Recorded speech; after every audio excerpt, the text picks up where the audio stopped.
or go online to crittergetter.com. Ask about the $30 discount on new services. Remember, Peninsular is your Critter Getter.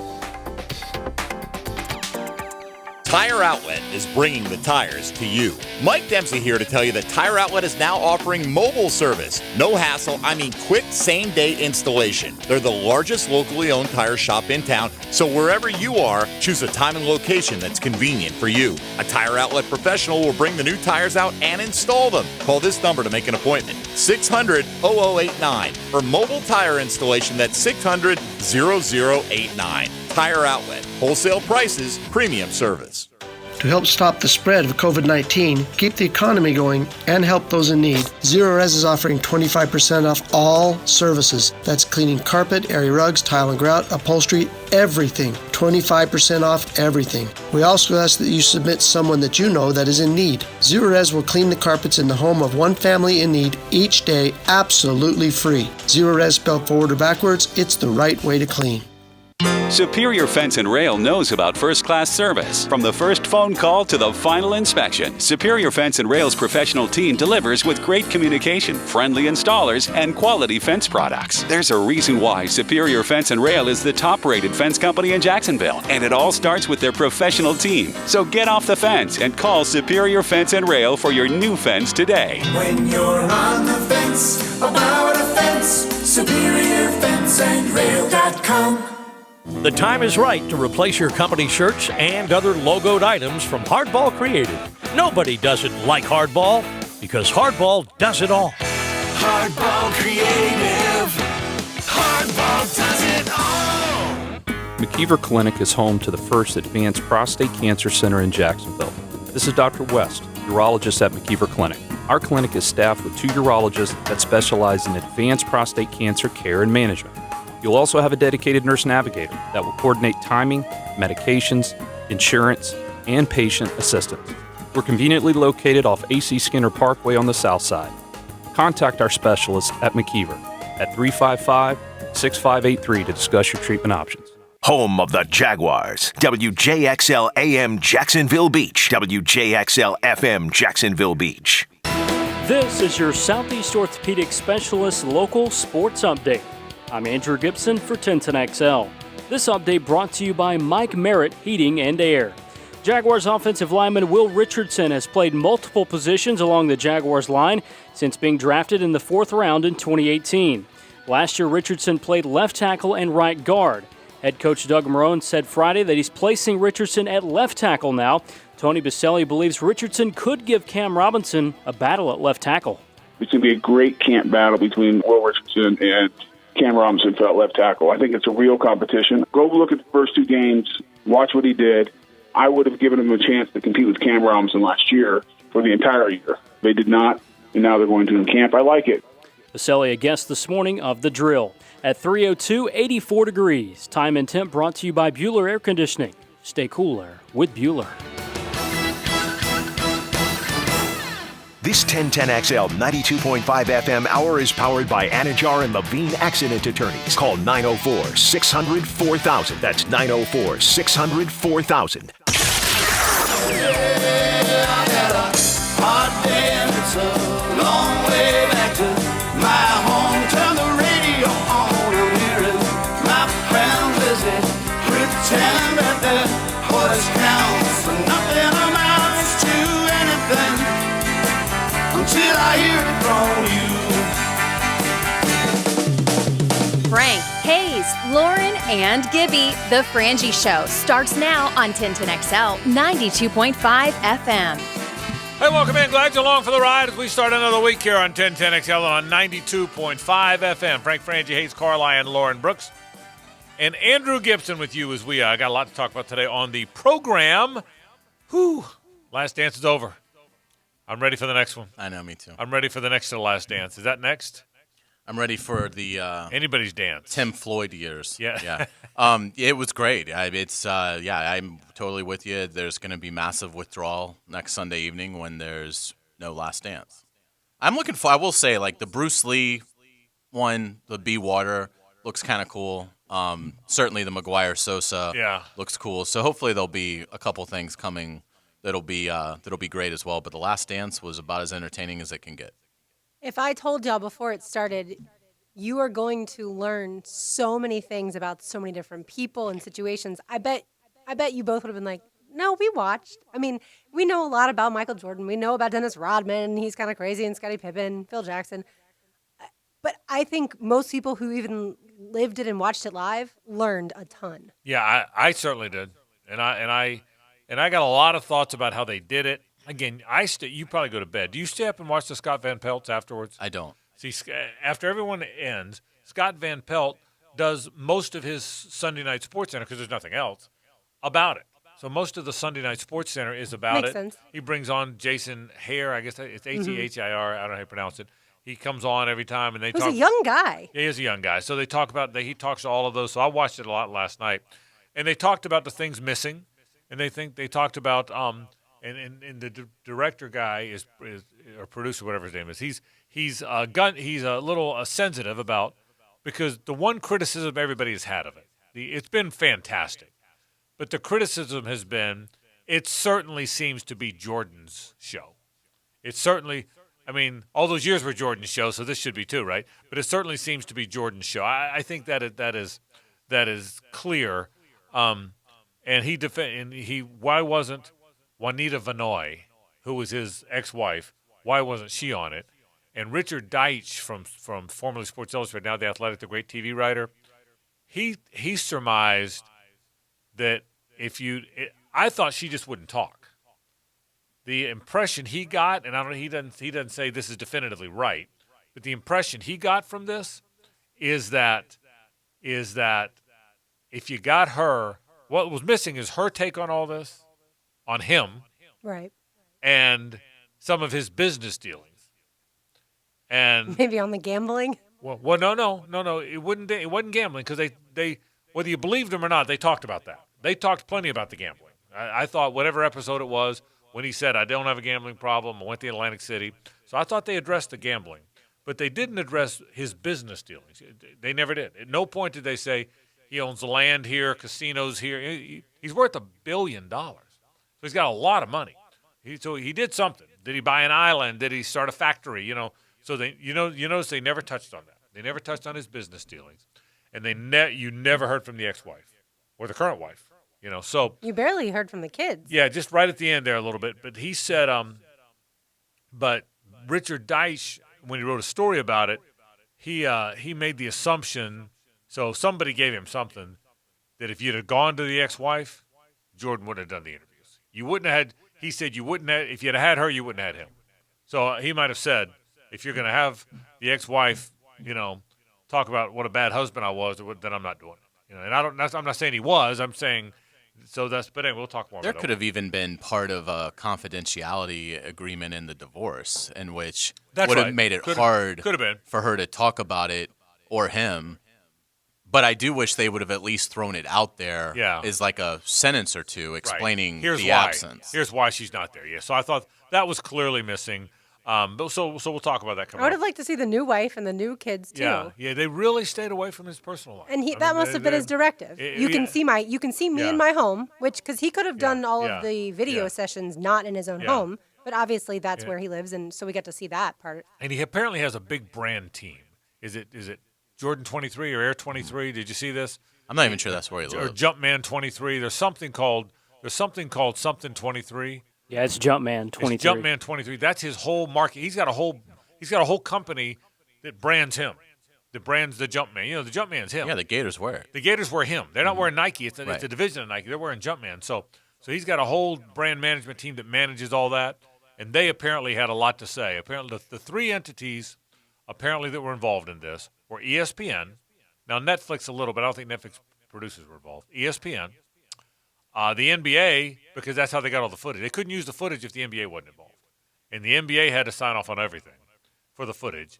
And Jumpman 23. All three entities, ESPN, NBA, Jumpman 23, all, I don't know if they reviewed it all, because he said last night, episode 10, they finished Thursday. Do you know that? Oh, wow. I thought it was all in the can all this time. Me too. He said they finished episode 10 on Thursday. Now, that doesn't, maybe most of it had been done. Yeah, so he said finish it on Thursday. So you don't think that's where he lives? I thought Well, for I'm sure just saying, that was his mansion. it probably is, but you can't don't know. definitively Yeah. draw That's that true. from so, it. so you don't know. So anyway, we'll start the show with that. Phyllis George dead at the age of 70. I appreciate your kind comments about the column I wrote, Lauren. But I really do believe that. I wrote a column about how it affected all the ladies of 10. We've had 9 or 10 terrific broadcasters come through here, and I give Steve credit. I give Steve Griffin, our GM, credit about that. That is a big deal to him. Two things are big to him. A, develop young broadcasters, male and female. B, make sure we address the diversity, gender, age, race, the whole bit. So we've had a lot of terrific female broadcasters, including Lauren, one of the best we've had come through here. Hey. But I really believe, and I'm going to get to that Phyllis George paved the way for all. Phyllis George paved the way for someone to go. It's hard to explain. Someone to go in there that wasn't a star shortstop or a star quarterback, and didn't know a lot about gambling, and to go in there and be an analyst. And she took. You guys weren't around, okay? She took a beating for why would you're a beauty. She was Miss America. Why would they put Miss America on there? And the idea was to get a different point of view. Well, it was state of the art, and it created an industry that goes on today. And I thought it was really cool that Erin Andrews and Holly Rowe and Laura Rutledge and Bonnie Bernstein over and over. Did you see that on Twitter? Mm-hmm. All of them weighed in, said we don't have this job without her. I thought it was a pretty cool way to say goodbye. It was, and that show was sensational. That she was a part of, and then the other thing was it was really cool hearing. I saw this on Good Morning Football. They did a piece on Phyllis George today, and it showed her interviewing, Lynn Swann and Joe Namath and the greats of that era, and they were talking about she was really on thin ice. That it was an experimental thing, and they did take there was a backlash to it initially because she wasn't as strong. It wasn't her background. Right. And so they had to sort of guide her through it, and they interviewed this producer who was assigned to her, and they were talking about this interview she had with Namath, and Namath shows up an hour and a half late, and there's a lawnmower going on outside, and she's really worrying about it, and she only gets like 5 minutes, but she's able to pull out a great 3 minutes of those 5. And she did a lot of things in the interview. She would throw passes. She would hold for, she interviewed the kicker, Yepremian. Garo Yepremian. And it showed her sort of holding for him and the fun they were having and catching football. So she kind of became kind of a fun part of the interview as well, in addition to being a good interviewer who asked tough questions. It showed her asking Joe Namath, what's wrong with the Jets this year? Right. So it was really cool to see it, and yeah, I mean, female broadcasting in the sports industry is at an all-time high, and so obviously Phyllis George deserves a lot of credit. So I got a lot of things. Let's set the scene for you. You got a lot of stuff today. I want to start with The Last Dance because I think that's how we start today. Everyone's talking about that. Going to get to Phyllis George in the first hour of the program. We all had sports yesterday to watch. We watched golf. We watched NASCAR. Gibby, I know you watched the NASCAR. I could tell by Twitter you were enjoying it, weren't you? I was, and I think Jacksonville was too. Jacksonville was a top 5 TV market in watching NASCAR yesterday. Wouldn't surprise me at all. So we'll talk about that. We got a lot of things to get to. I'm going to talk Portal later on. I'm going to talk Jim's opening. We are loaded up today. Lots of stuff. But let's kick it off with The Last Dance. That'll be our first topic. This is 1010XL and 92.5 FM. The Frangie Show, live from the law offices of Brett Hastings' studio on 1010XL 92.5 FM. Hi there, I'm Steve Spurrier on 10XL 92.5 FM. 1010XL. Hey, if you want an insurance agent you can trust, let me recommend my friend Craig Dewhurst from State Farm. You call him at 940-9740. Life insurance, homeowners, automotive insurance. Boy, nobody does a better job. He's so good at it, and he's such a good guy. He will be there when anything goes wrong. Anything in the world goes wrong, Craig Dewhurst is there, and he's there to help the cause. Boy, I want an insurance agent I can count on. Well, that's what you get with Craig. 940-9740. State Farm agent Craig Dewhurst. For the best price and service when it comes to your waste hauling and collecting, look no further than the A-Team at All American Roll-Off and Recycling. Jeff Prosser here, and let me tell you, you're not going to find an easier way to handle your project cleanups than calling in the A-Team at All American. A J.B. Coxwell company, All American Roll-Off and Recycling has brand new trucks and cans in all sizes to fit your project needs. No hidden fees. Count on the best price in town. When it comes to cleaning up when the job is done, go with the A-Team at All American Roll-Off and Recycling. Visit us at all-americanrolloff.com. Instant Keys delivers honest, professional locksmith service for lost, broken, or spare keys. Call Instant Keys at 722-1111. Get dealership-level service in just minutes at a fraction of the cost. That's 722-1111. At Harrell & Harrell, we believe that success comes from hard work. If you've been injured in an accident, you need a personal injury law firm dedicated to working hard for you. Call us day or night. Harrell & Harrell, 251-1111. Offices, Jacksonville. This message is brought to you by Community First Credit Union. Stop for a minute. Relax. Take a breath. Jacksonville is going to be just fine. Things are changing, and change can be difficult sometimes. Change in how we live our lives, how we run our businesses, our jobs, our kids, our schools, our neighborhoods. But this is Jacksonville, and you won't find a more dedicated, compassionate, and caring community anywhere. From Nassau to St. John's, from West Side to the beaches, God knows we can weather a storm, and we can get through this as well. All of us at Community First realize that no one has all the answers to what we're facing. But after more than 80 years in Jacksonville, we do know this. Things get better when people stick together. So that's what we'll do. And we'll get through this to a better, brighter future in Jacksonville. Where's the best place to fish this weekend? You gotta know where the elusive beauties lie. You gotta know where to fish. The Moe's Southwest Grill Fishing Forecast. They're rare, brother. With Captain Kevin Favor. Brought to you by Ring Power and Tire Outlet. Thursday nights at 8 on 1010XL AM. This is Dr. Chris Swanson. When your sports injuries flare up, come where athletes are treated like pros. Southeast Orthopedic Specialist. This is Verlin Dormany, head coach and athletic director of Trinity Christian Academy. We're proud of our relationship with Southeast Orthopedic Specialists. Take it from us at Trinity Christian. When you need orthopedic care, call on Southeast Orthopedic Specialist. Relieve pain and get back to life. SOS. Southeast Orthopedic Specialists. No better time to support your local restaurants. Leon Searcy here for Wingstop. All your 6 Wingstop locations are locally owned and operated. Wingstop always has specialized in carryout, but now all locations are delivering. From Orange Park, the North Side, the South Side to the beaches. You know my favorite, I'm a lemon pepper guy. We're here for the community. Order online or download the app. You can pick it up at the store, order at the store to go, or have it delivered. Can't stop. Wingstop. Things are moving again in our community, and like so many other local businesses, Diamonds Direct is now open. We're ready to get back to our mission of helping you celebrate your love like never before. Our showrooms are clean, and we're taking all the necessary safety precautions. Our showcases are fully stocked, our values and prices are better than ever, and our team is eager to serve. And starting this Friday, we're helping in a big way with our most aggressive finance offer ever. 5 years, 0 interest financing with nothing down on any purchase. Yes, 60 months, 0 interest on anything. All certified diamonds, all designer rings, all fashion jewelry, all earrings, pendants, bands, and bracelets. If you've had to delay that engagement or wedding or that anniversary or birthday celebration, Diamonds Direct is here to help. Starting Friday, you can spread your payments over 5 years with 0 interest. At Diamonds Direct, now more than ever, we know love is the most essential thing in our lives. So come see us and let us help you share that love with something she'll have forever. Diamonds Direct. Open Memorial Day, too. Get details, store hours, and directions at diamondsdirect.com.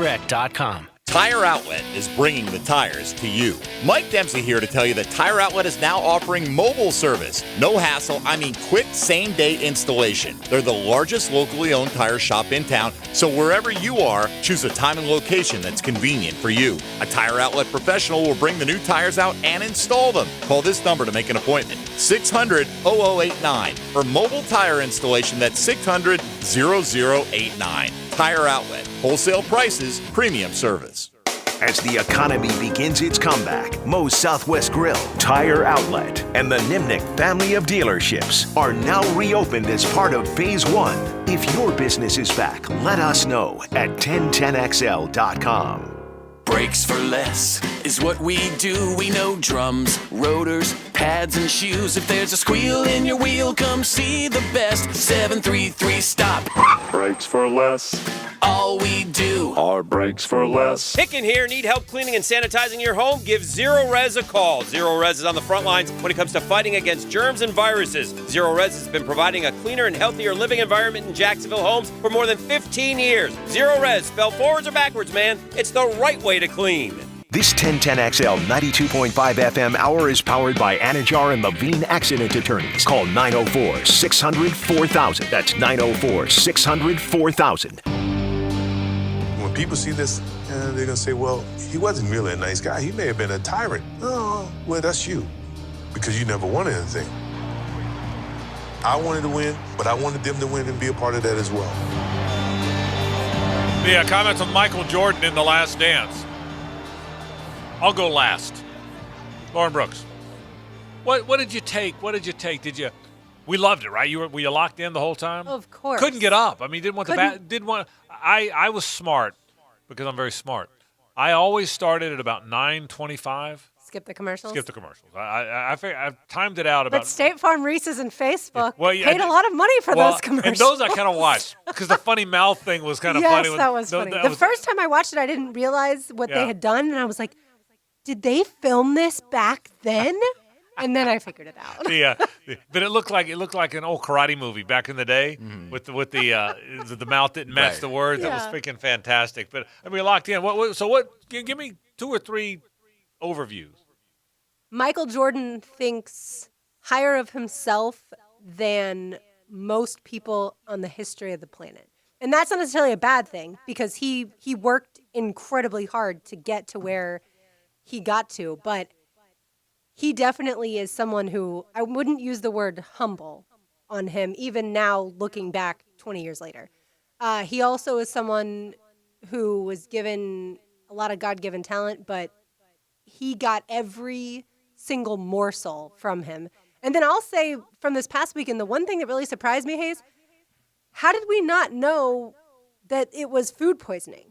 How was that pizza chain, knowing Michael Jordan's personality, how was that pizza chain not sued and that become national and news? 5 guys there doctoring the pizza. That was tremendous. I do not want to know how they doctored it. Oh, it. my goodness. They doctored the pizza. But how did we not know that? I think they probably always thought it was the flu game. Probably had a little motor oil, a little Raid bug spray. I can tell you. But if you're but he ate it, so they had to be somewhat subtle. Because if it's that obvious, then he's going to take one bite. But if your personal trainer says, I don't feel good about this, and you listen to that trainer for literally everything, I think you go, you know what, you're right. I should find other food.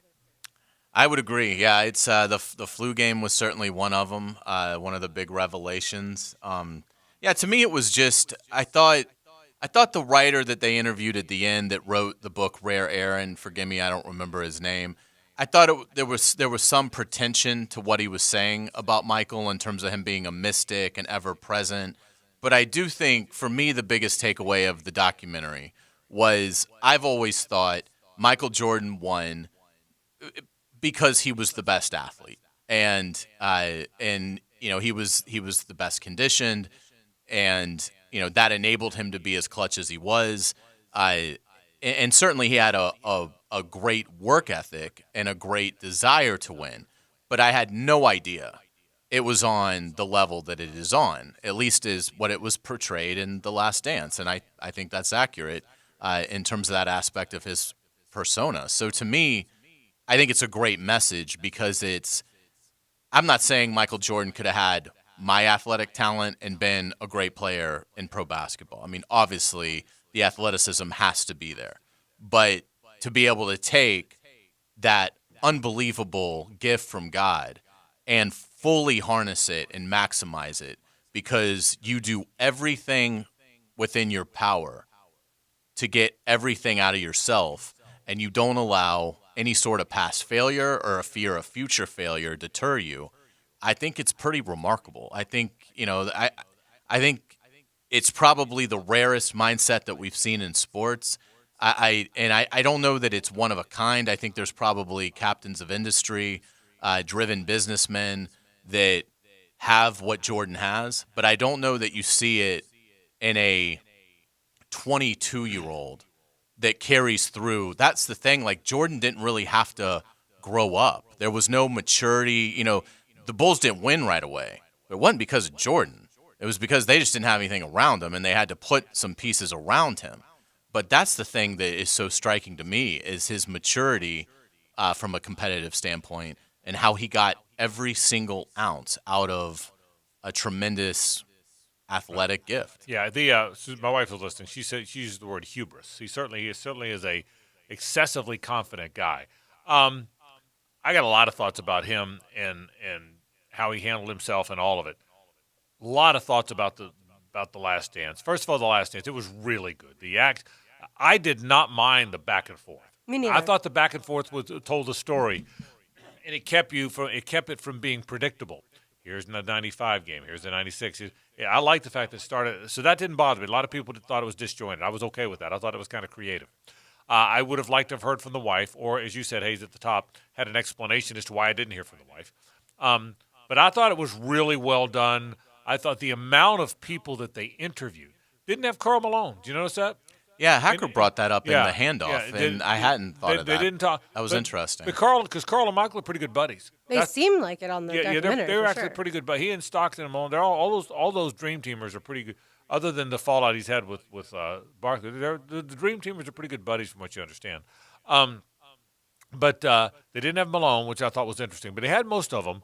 I thought the time it must have taken to interview all those guys and how upfront and honest all those guys were, I thought that part was fantastic. He didn't hide. He never hid from the fact that he didn't like Isaiah. He Reggie Miller, and he had the back and forth was really good. I thought Pippen didn't like the way he came off looking. The reason is Pippen's always been looked at as the nice guy of the group, and he didn't look like there's times he didn't like how he looked. But I thought the interviews were fantastic. The people they interviewed, everything. I thought they addressed the gambling as best they could. I thought they addressed the baseball, the retiring. You really did get a look at how Jerry Krause built it. He's also the reason it probably didn't continue, his ego. So I thought all that was in play. With the interviews, are you surprised at their honest recollection now being this far removed from it? Because I think a lot of times what happens is once you're removed from the maybe harsh situation being around Michael, now you just look back and go, well, we won. I mean, obviously, of course, at times practice he was harsh, whatever, but we won because of it. Yeah. And instead, I thought they were far more candid than that. I didn't think about that till you said it. Yeah, they were very candid. I thought it was awesome. I thought it was awesome that they were as candid as they were. I'm telling you, I was as locked in on that thing, watched every minute of it, and I thought they did a great job. As for the characters, Jerry Krause was the villain. Jason, again, Hair, or whatever his name is, said afterwards, it was never his intention to build Krause as the villain. It was his intention to almost make him a sympathetic figure, which is why the crumbs and he kept showing so many times when they would rag on him. But I think he was the villain. I think there's times when you got to get out of the way and say, these guys are the star, not me. You're the stars. I'm behind the scenes. You quietly be the guy behind the scenes, even if you were really more involved than you let on. So I thought I was angry with him at the end last night because they could have kept playing. I thought they could have. And at the end, it was Phil Jackson. If you read the Hail Mary thing today, it was Phil Jackson today that said that it would not continue. Now, I don't think they would have signed Pippen either, okay, because Pippen was mad about the money. But it was him that he was the one that didn't continue. So I was not sympathetic for Krause. I thought Krause acted like a jerk, and he brought that on himself.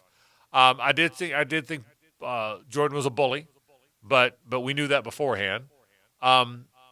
I can't imagine that Rodman was good enough that they tolerated. I guess he was, the way he acted. I really gained respect for Steve Kerr. I didn't remember him being that important. He made some gigantic shots. Mm-hmm. I remember the Paxson shot to win, okay? The Kukoc shot to win the one game. Did you remember Kerr being that important to them? I didn't. He had some huge shots. I remember the game winner from the foul line. I remember that one. Right.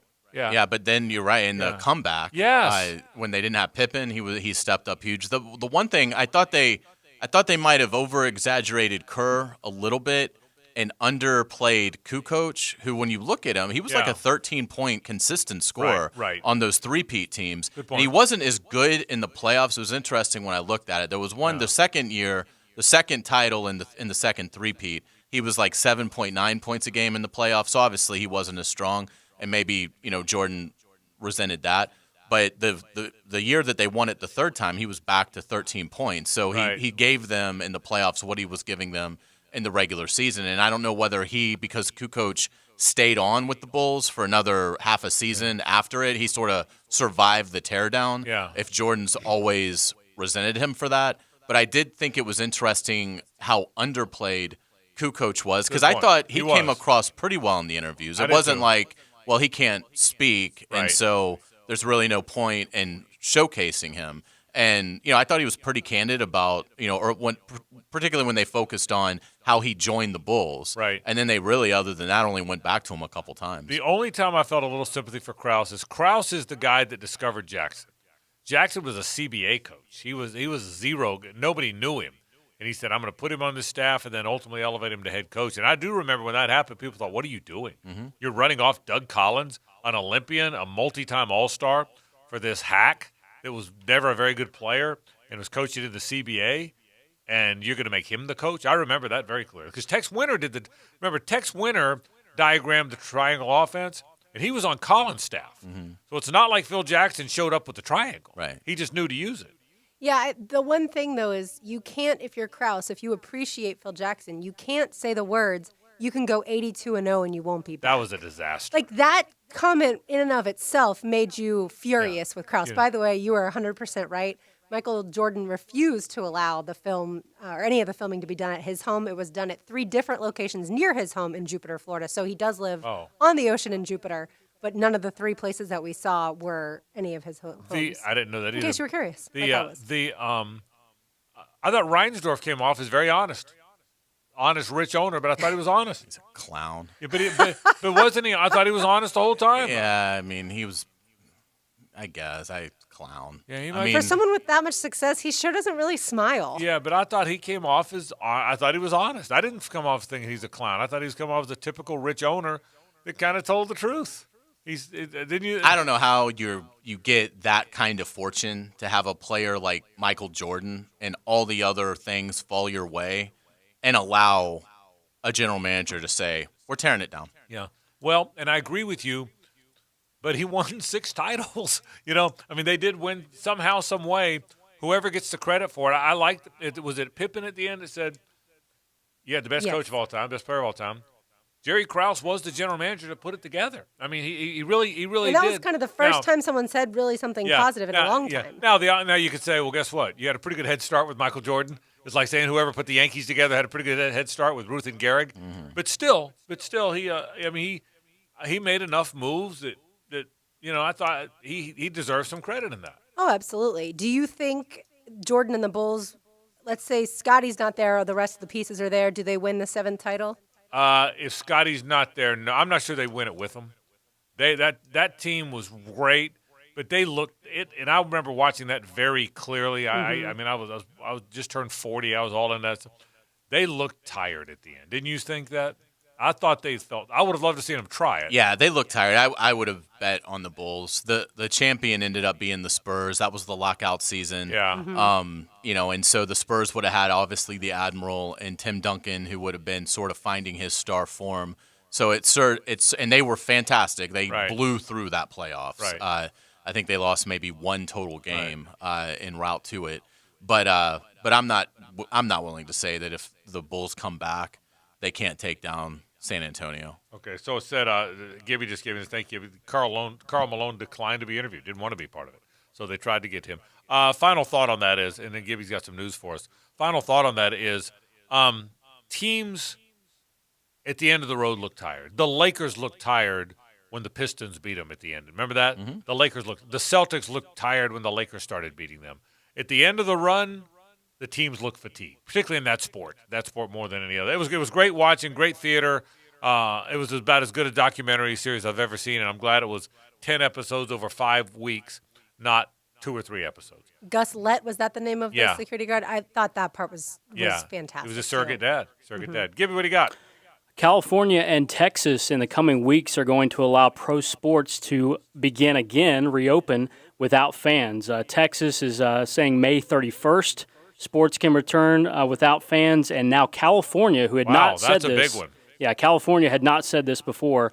They say that pro sports can resume in the state without fans in the first week of June. We'll talk about what that means. It's clear the world's opening up. When we come back, I want to talk about Phyllis George, dead at the age of 70, young. She must have had some real health problems. But what she meant to the world of sports broadcast, a business we're all in. That's next. Stay with us. The Frangie Show, live from the law offices of Brett Hastings' studio on 1010XL 92.5 FM. Working from home? Here's your new water cooler conversation. I don't know that I've seen something play out quite like that in all my years of covering sports. 1010XL. Listen from home on your smartphone, online, or on Alexa. All offers are with approved credit and not a conjunction. See dealer for complete details. Drive forward. Car buying made easy is what we're all about. When you buy from Jacksonville Chrysler Jeep Dodge Ram Arlington, stay on the road and let the adventure begin in a new Jeep. Drive a new Compass from just $242 a month. Get a new Wrangler and save up to $5,000 off MSRP. How about a brand new Cherokee from only $259 a month? Drive a new Gladiator from just $329. For a limited time, get 0% for 72 months. Get approved today.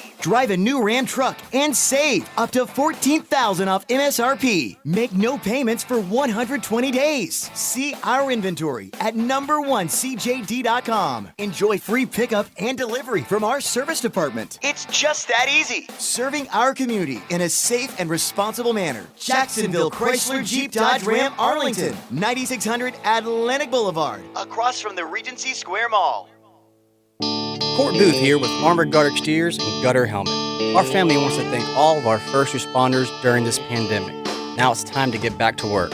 We're looking for a few hardworking people to join our team. We need in-home sales professionals and also need help in our production department. Do you have experience in gutter installation, retractable awnings, or screens? Must be dependable with a good driving record. So call us today at 762-7779. Armored Guard Exteriors and Gutter Helmet. We are Duval Strong.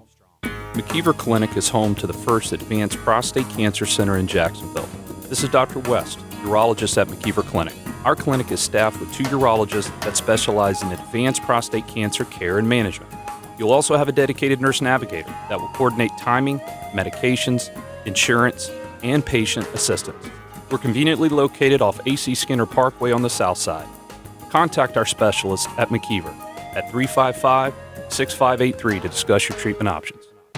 Give us your hot take. Pop quiz, hot shot. On the 1010XL text line, designed by Lifetime Enclosures. You know what I'm saying? Well, I'm awake and I speak English, so yeah, I do know what you're saying. Be part of the conversation. 641-1010. I don't have time to start a 529 plan. Researching what I need, the cost, the application, I can barely get through my to-do list now. Saving with Florida Prepaid is an easy plan. Our simple-to-use online pricing tool will help you quickly choose the Florida 529 prepaid college plan that's right for your family and budget. And since we do the investing for you, there's nothing to manage. Tax-free, stress-free, worry-free. Florida 529 prepaid plans. Open enrollment ends May 31st. Enroll today at myfloridaprepaid.com. I'm attorney Matt Morgan. During these uncertain and trying times, it's important you know our team is working overtime and we are here and fully enabled to fight for you. With video conferencing and a digital sign-up process, our firm is able to electronically sign your case up from the comfort of your home, no office visit necessary. We will get through this together and we are here for you. There's only one Morgan & Morgan, for the people. Dial pound law on your cell. Pound law, that's all. Offices, Jacksonville.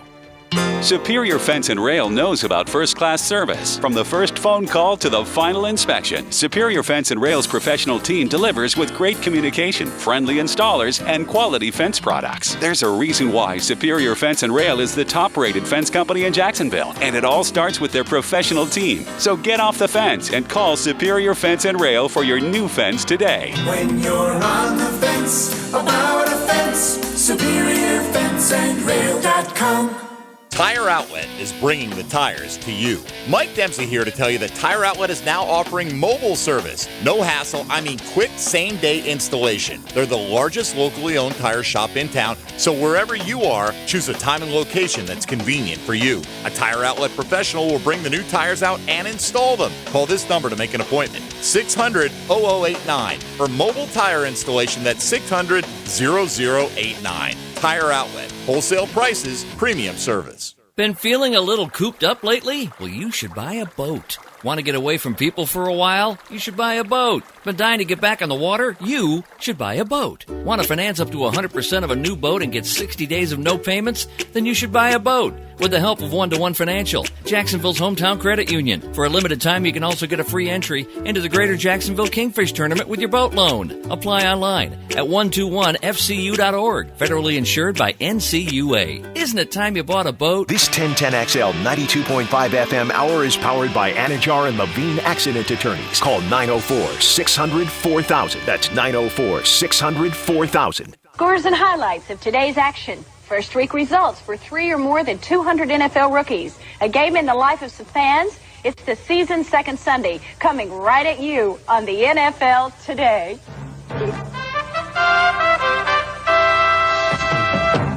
To me, you could just hear the smile through her voice there at the end. That was the late, great Phyllis George, passed away after a battle with a blood disorder at the age of just 70 this past weekend. Phyllis George was remembered and paid tribute to by countless men and women across the sports world this past weekend. One person who I saw recognized her, and I've had a chance to interview before, is Leslie Visser.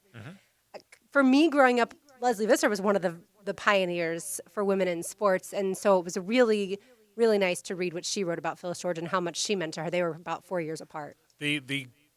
The superstar, by the way, was it the president of CBS? It was Bob. Was it Weston or Robert, the guy that put her on the air, who said, "Here's what we're going to do. We're going to have Brent. We're going to have Irv. We're going to have Phyllis. We're going to have Jimmy the Greek. We're going to have we're going to have a diversity. We're going to make sure we have an African American. We're going to have a woman, and we're going to have this older dude who knows all about the gambling." And see what she got. She took a beating. Okay, I mean, she absolutely took a beating to do that. But you know what? Criticized roundly. Whistler. It's Bob Whistler. Yep. Okay, criticized roundly for being in there. You know who else was criticized roundly? Jackie Robinson for having the audacity to play a sport where all the white guys were playing. He was criticized roundly too. I read a story when I was growing up. I read a story about the history of baseball. The history of baseball, which is 152 years old now, right? They celebrated 150, 2 years ago, something like that? The history of the sport, okay? And about 5 to 10 years in, I think it was, maybe longer, but they started 150 years ago. So whatever 150 years ago was, the guy really criticized was a catcher who showed up with a mask. How dare you chicken liver? How dare you squat behind the plate with a mask on? Oh, by the way, the ball fouled off is going to break your face, okay? Somebody's got to do something that makes sense and take chances.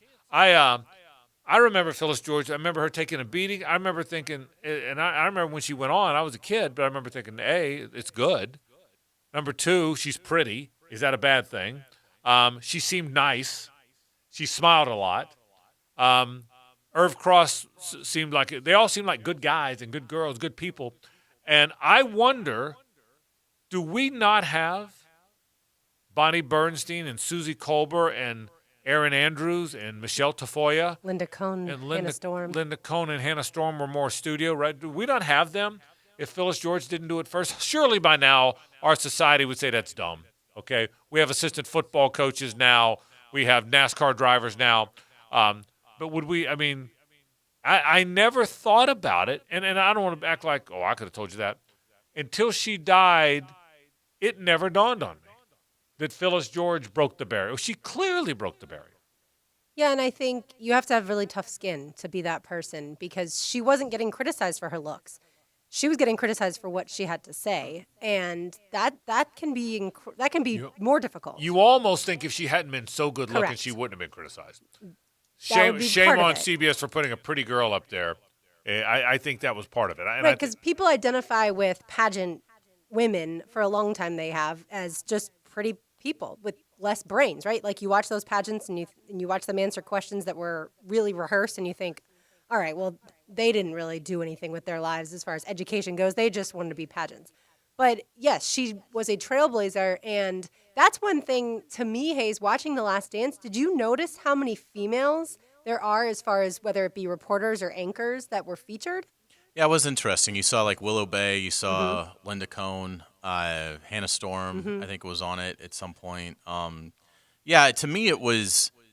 I think Phyllis George certainly led to more opportunities, but it really feels like it was that second wave of maybe the Andrea Kramers, Michelle Tafoyas, Bonnie Bernstein, Susie Kolbers, because now it feels like there has been a huge increase in the amount of female talent that we have in the industry. So, Phyllis George certainly lit the spark.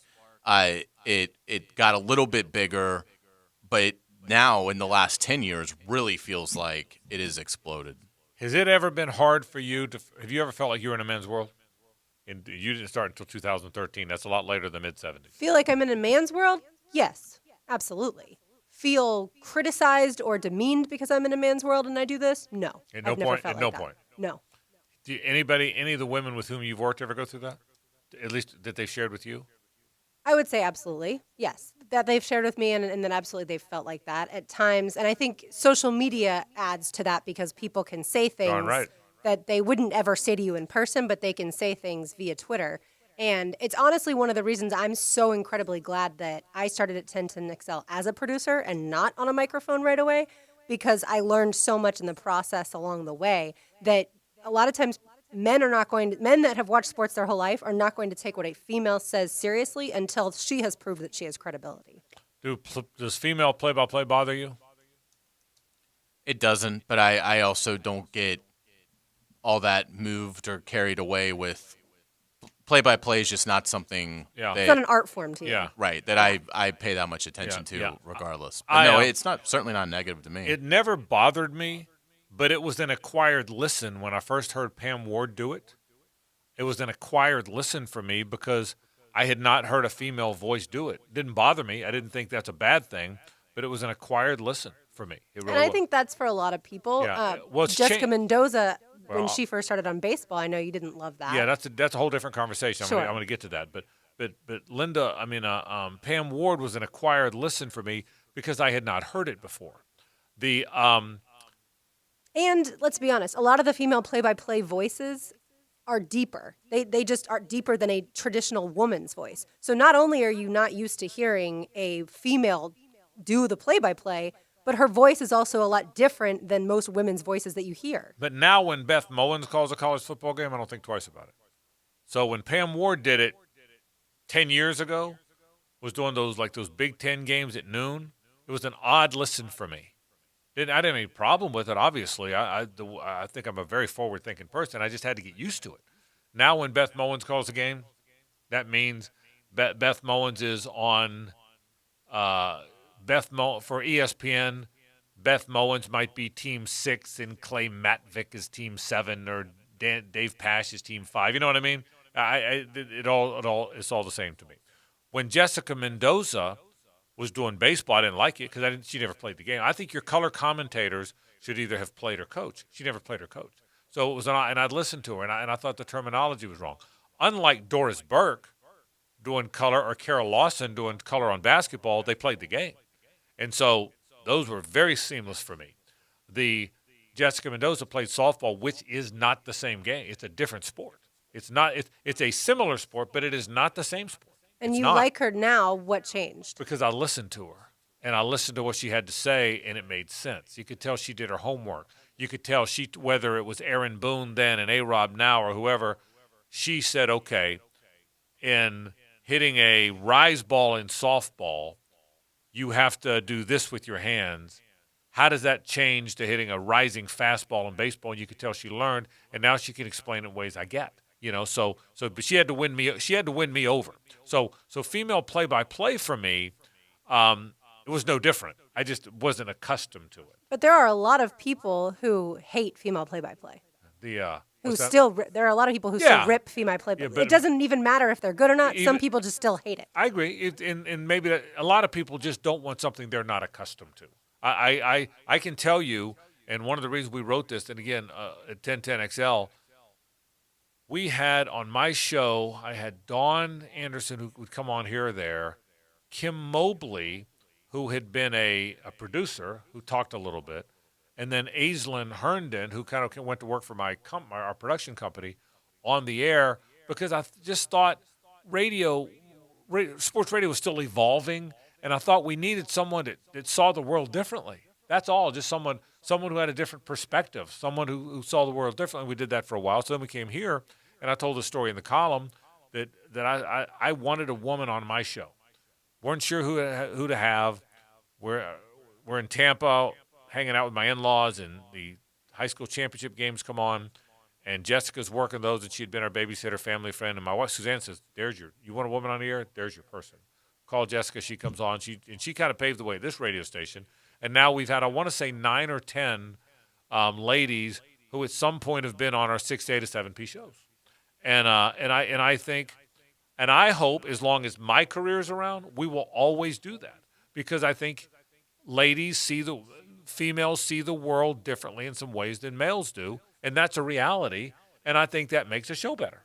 And I love that we're doing it, and I never would have had this conversation, or I wouldn't have thought to without the whole Phyllis George thing, but she saw the NFL differently than everybody else on that panel saw it. Certainly. And I think that's a really cool thing. And I think females can provide, like you said, a completely different perspective. When you watch sports with your mom, your wife, your girlfriend, they notice things that y'all probably don't notice because you're locked into what the offensive line is doing, and they notice the cheerleaders. And that's a terrible example, but you know what I'm saying.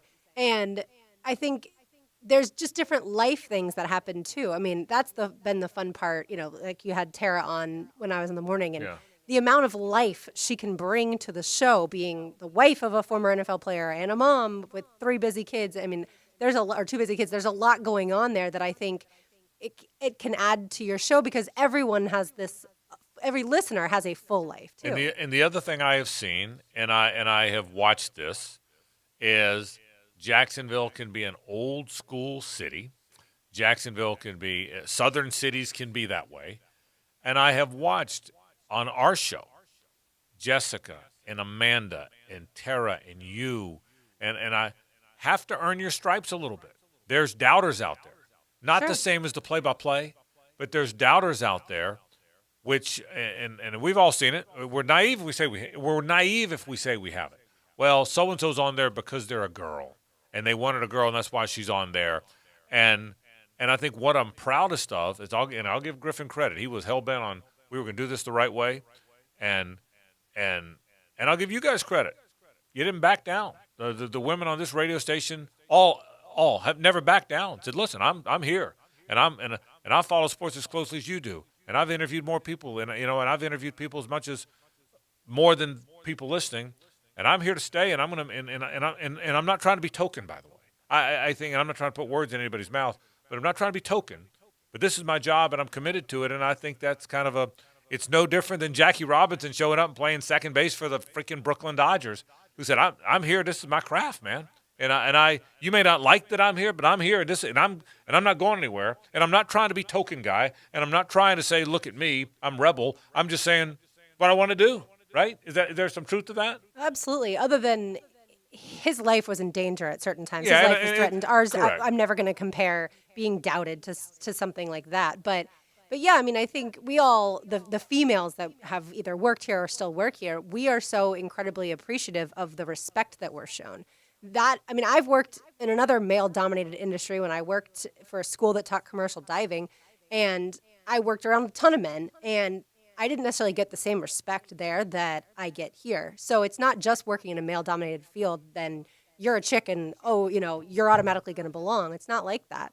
But I think it's awesome to have people like the 3 of you who, I feel like I can come in and I can share exactly how I'm feeling, and no one ever judges or thinks to themselves like, well, a dude would never say that, right? Like, you appreciate that it's a different perspective. And certainly thanks to you, Frank, for helping all of us females. There's not one of us who's come through here who could say someone helped them more than you did. And certainly to Steve, who came up with the idea along with the Jaguars, Hussein Naki at the time, to come up with a show that was sports oriented with nothing but females. I mean, that had never been done before. And we're never going to brag and say, well, we know more X's and O's than everybody else, but that's also not what it's about. It's about sharing what you took away from either watching live sports or watching The Last Dance or things like that. I'll give you an example on perspective, and I'm glad you brought up Tara. We were doing a show, and Urban Meyer was going through the Zach Smith scandal. Great call. And Tara was clear and said, I wouldn't let my son play for Urban Meyer. And it was a refreshing perspective to Poignant get that. moment on our show. Yeah. And so it absolutely is good to have all those perspectives, because you don't know when, you don't know when it's going to come into play and really resonate and create that sort of moment. But, that's one that's always stuck with me, because I'd never looked at it from that vantage point. I had forgotten about that. Hayes, I didn't mean to cut you off. I'd forgotten about that, but that was a great point, because Tara's words were, I'm a mom, and moms see the world differently, even than dads. And this is when all the Zach Smith stuff and Urban, the story goes, it kind of turned a blind eye to the stuff Zach Smith, what he'd become. And I was basically saying Urban will be fine. Yeah, he'll get through it, and he'll still get all the 5 stars. Right, and she said, I see it from a mom's point of view, and I wouldn't let my kid play for him, period. And I mean, adamant, didn't move, didn't budge, and that's a great point. So yeah, I think I don't know that any of us know, if Phyllis George had not come around with somebody else. Somebody just tweeted me. It's a great tweet, but I had forgotten that Jane Kennedy came after Phyllis George. She was next in line. When Phyllis left the job, Jane Kennedy came in there. Patrick, I appreciate you sending me that, because that's exactly what happened. I don't know how the world would have changed. Maybe surely by now somebody would be doing it, but they might be doing it differently. And broadcasters, sports broadcasters are good sports broadcasters, male, female, or whatever. So it was fun, kind of reading all about her and the tribute that everybody gave to her. Let's take a break. When we come back, what'd you watch over the weekend? Did you watch golf? Did you watch NASCAR?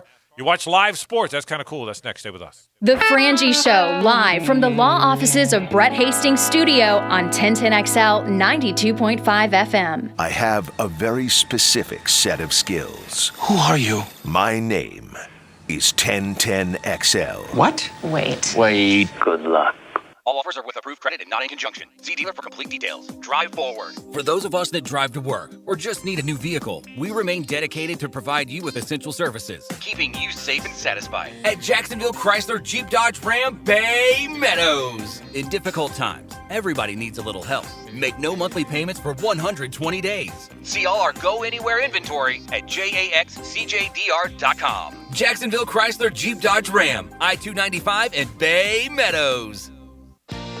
After a car accident, you can feel like you've lost control. I'm Glenn Levine from the law offices of Anajar and Levine. Our team can help you understand your legal options after an accident. We will file your claim and fight for the full compensation you deserve. If you've been involved in a car accident, call the law offices of Anajar and Levine at 904-600-4000. That's 904-600-4000 for a free consultation and take back control of your life. Office in Jacksonville.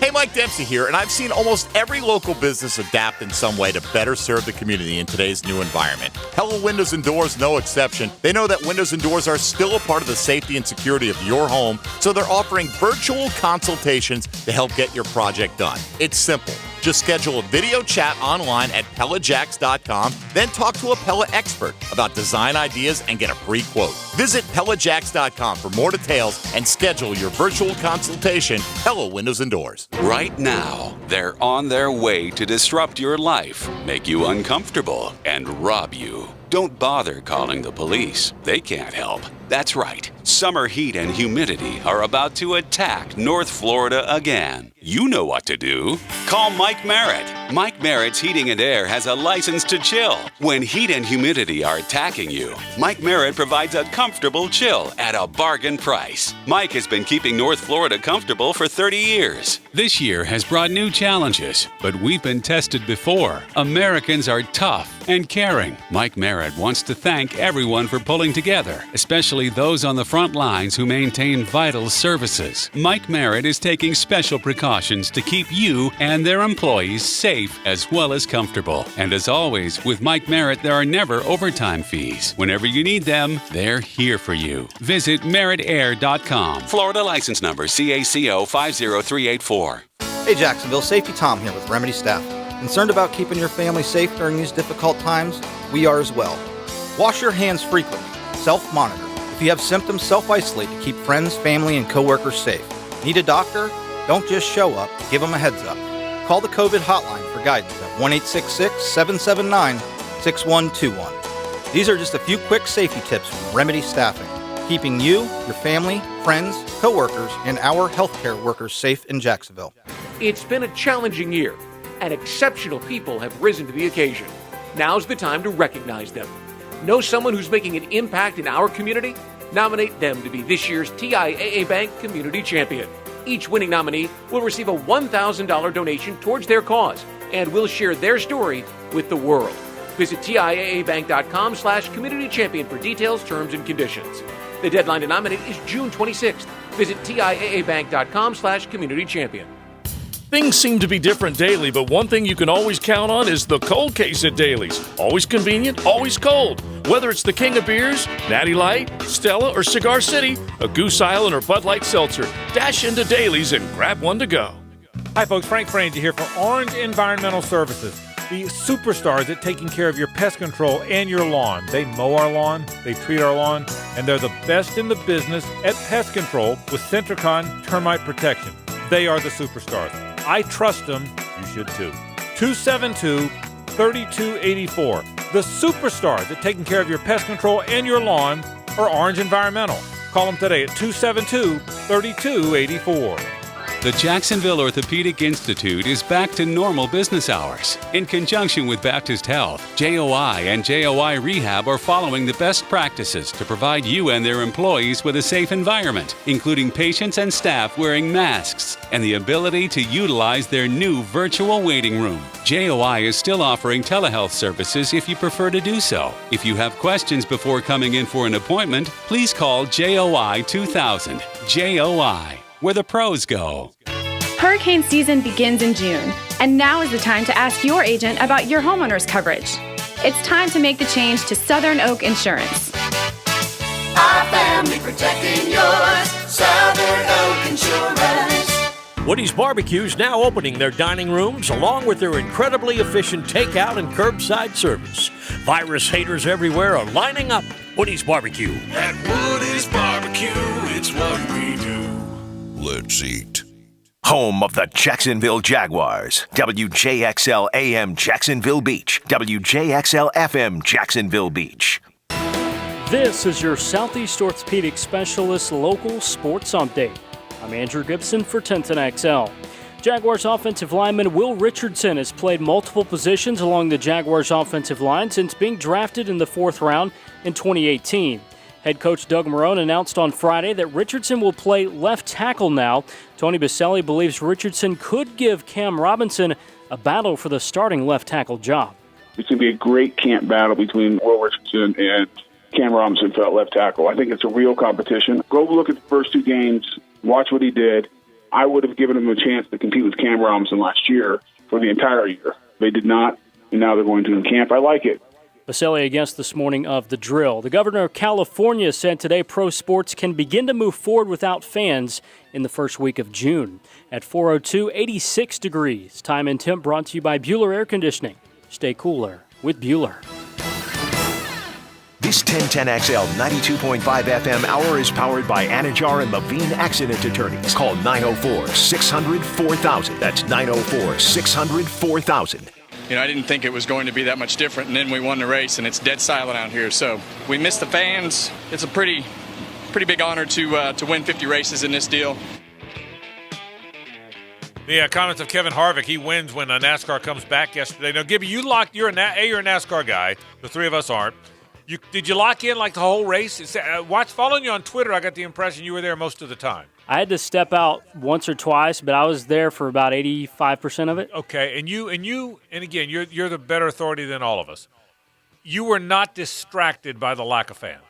No, I thought Fox did a tremendous job. You couldn't tell unless they did a drone shot overhead or a wide shot, you couldn't tell that there were no fans. I mean, because you're so focused on the cars on the track, you're not even thinking about the fans. And I think, Lauren, you said this on Friday. I mean, honestly, when does NASCAR or Fox ever really talk about fans? Yeah, they really don't. So I thought Fox did a really good job of portraying it the way that they had to. There's a reason for that, by the way, because those people have been drinking all day. All day. That may be a reason to show them. I turned it on a bunch when I was watching the golf. I didn't watch NASCAR because I'm not a NASCAR fan, but I watched all the golf. I turned it on, Gibby, and I did notice the fans weren't there, but it's because I'm not a seasoned watcher like you are, and I found myself looking for it. You know what I mean? I was looking to see if the fans weren't there, even though I knew they weren't. I was looking to see what it would look like with the fans not there.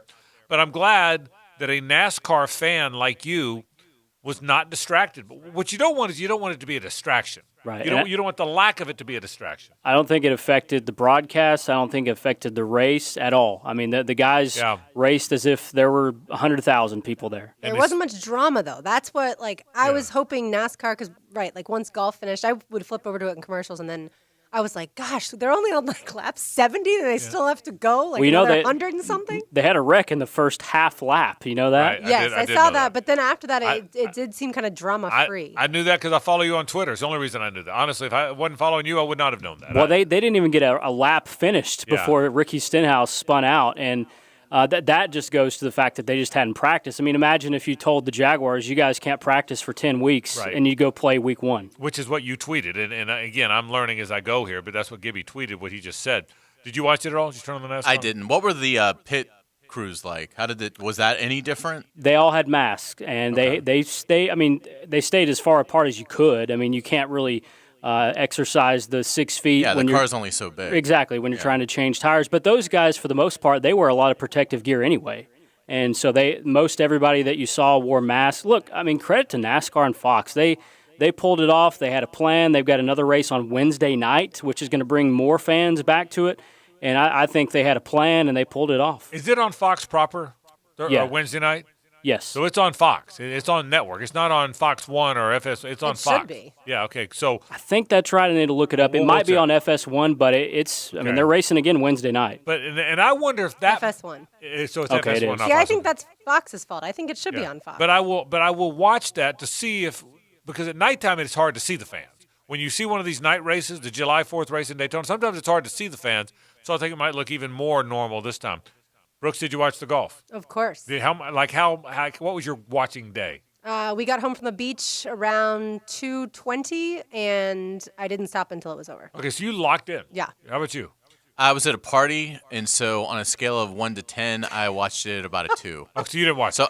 I watched it. You were with friends, though. But I was always, talking and drinking. And but so parties are back. That's exciting. Yeah, it was exciting. So, and it was a family deal. But, yeah, I mean, it was fun. So we had it on, and I got to sort of, I would watch like a hole, and then I would not turn my eyes to it again for like 10 or 15 minutes. Yeah, okay. And then I'd have to figure out, okay, who's, that kind of thing. So very, I would label it as very distracted watching. Yeah, I locked in. We locked in.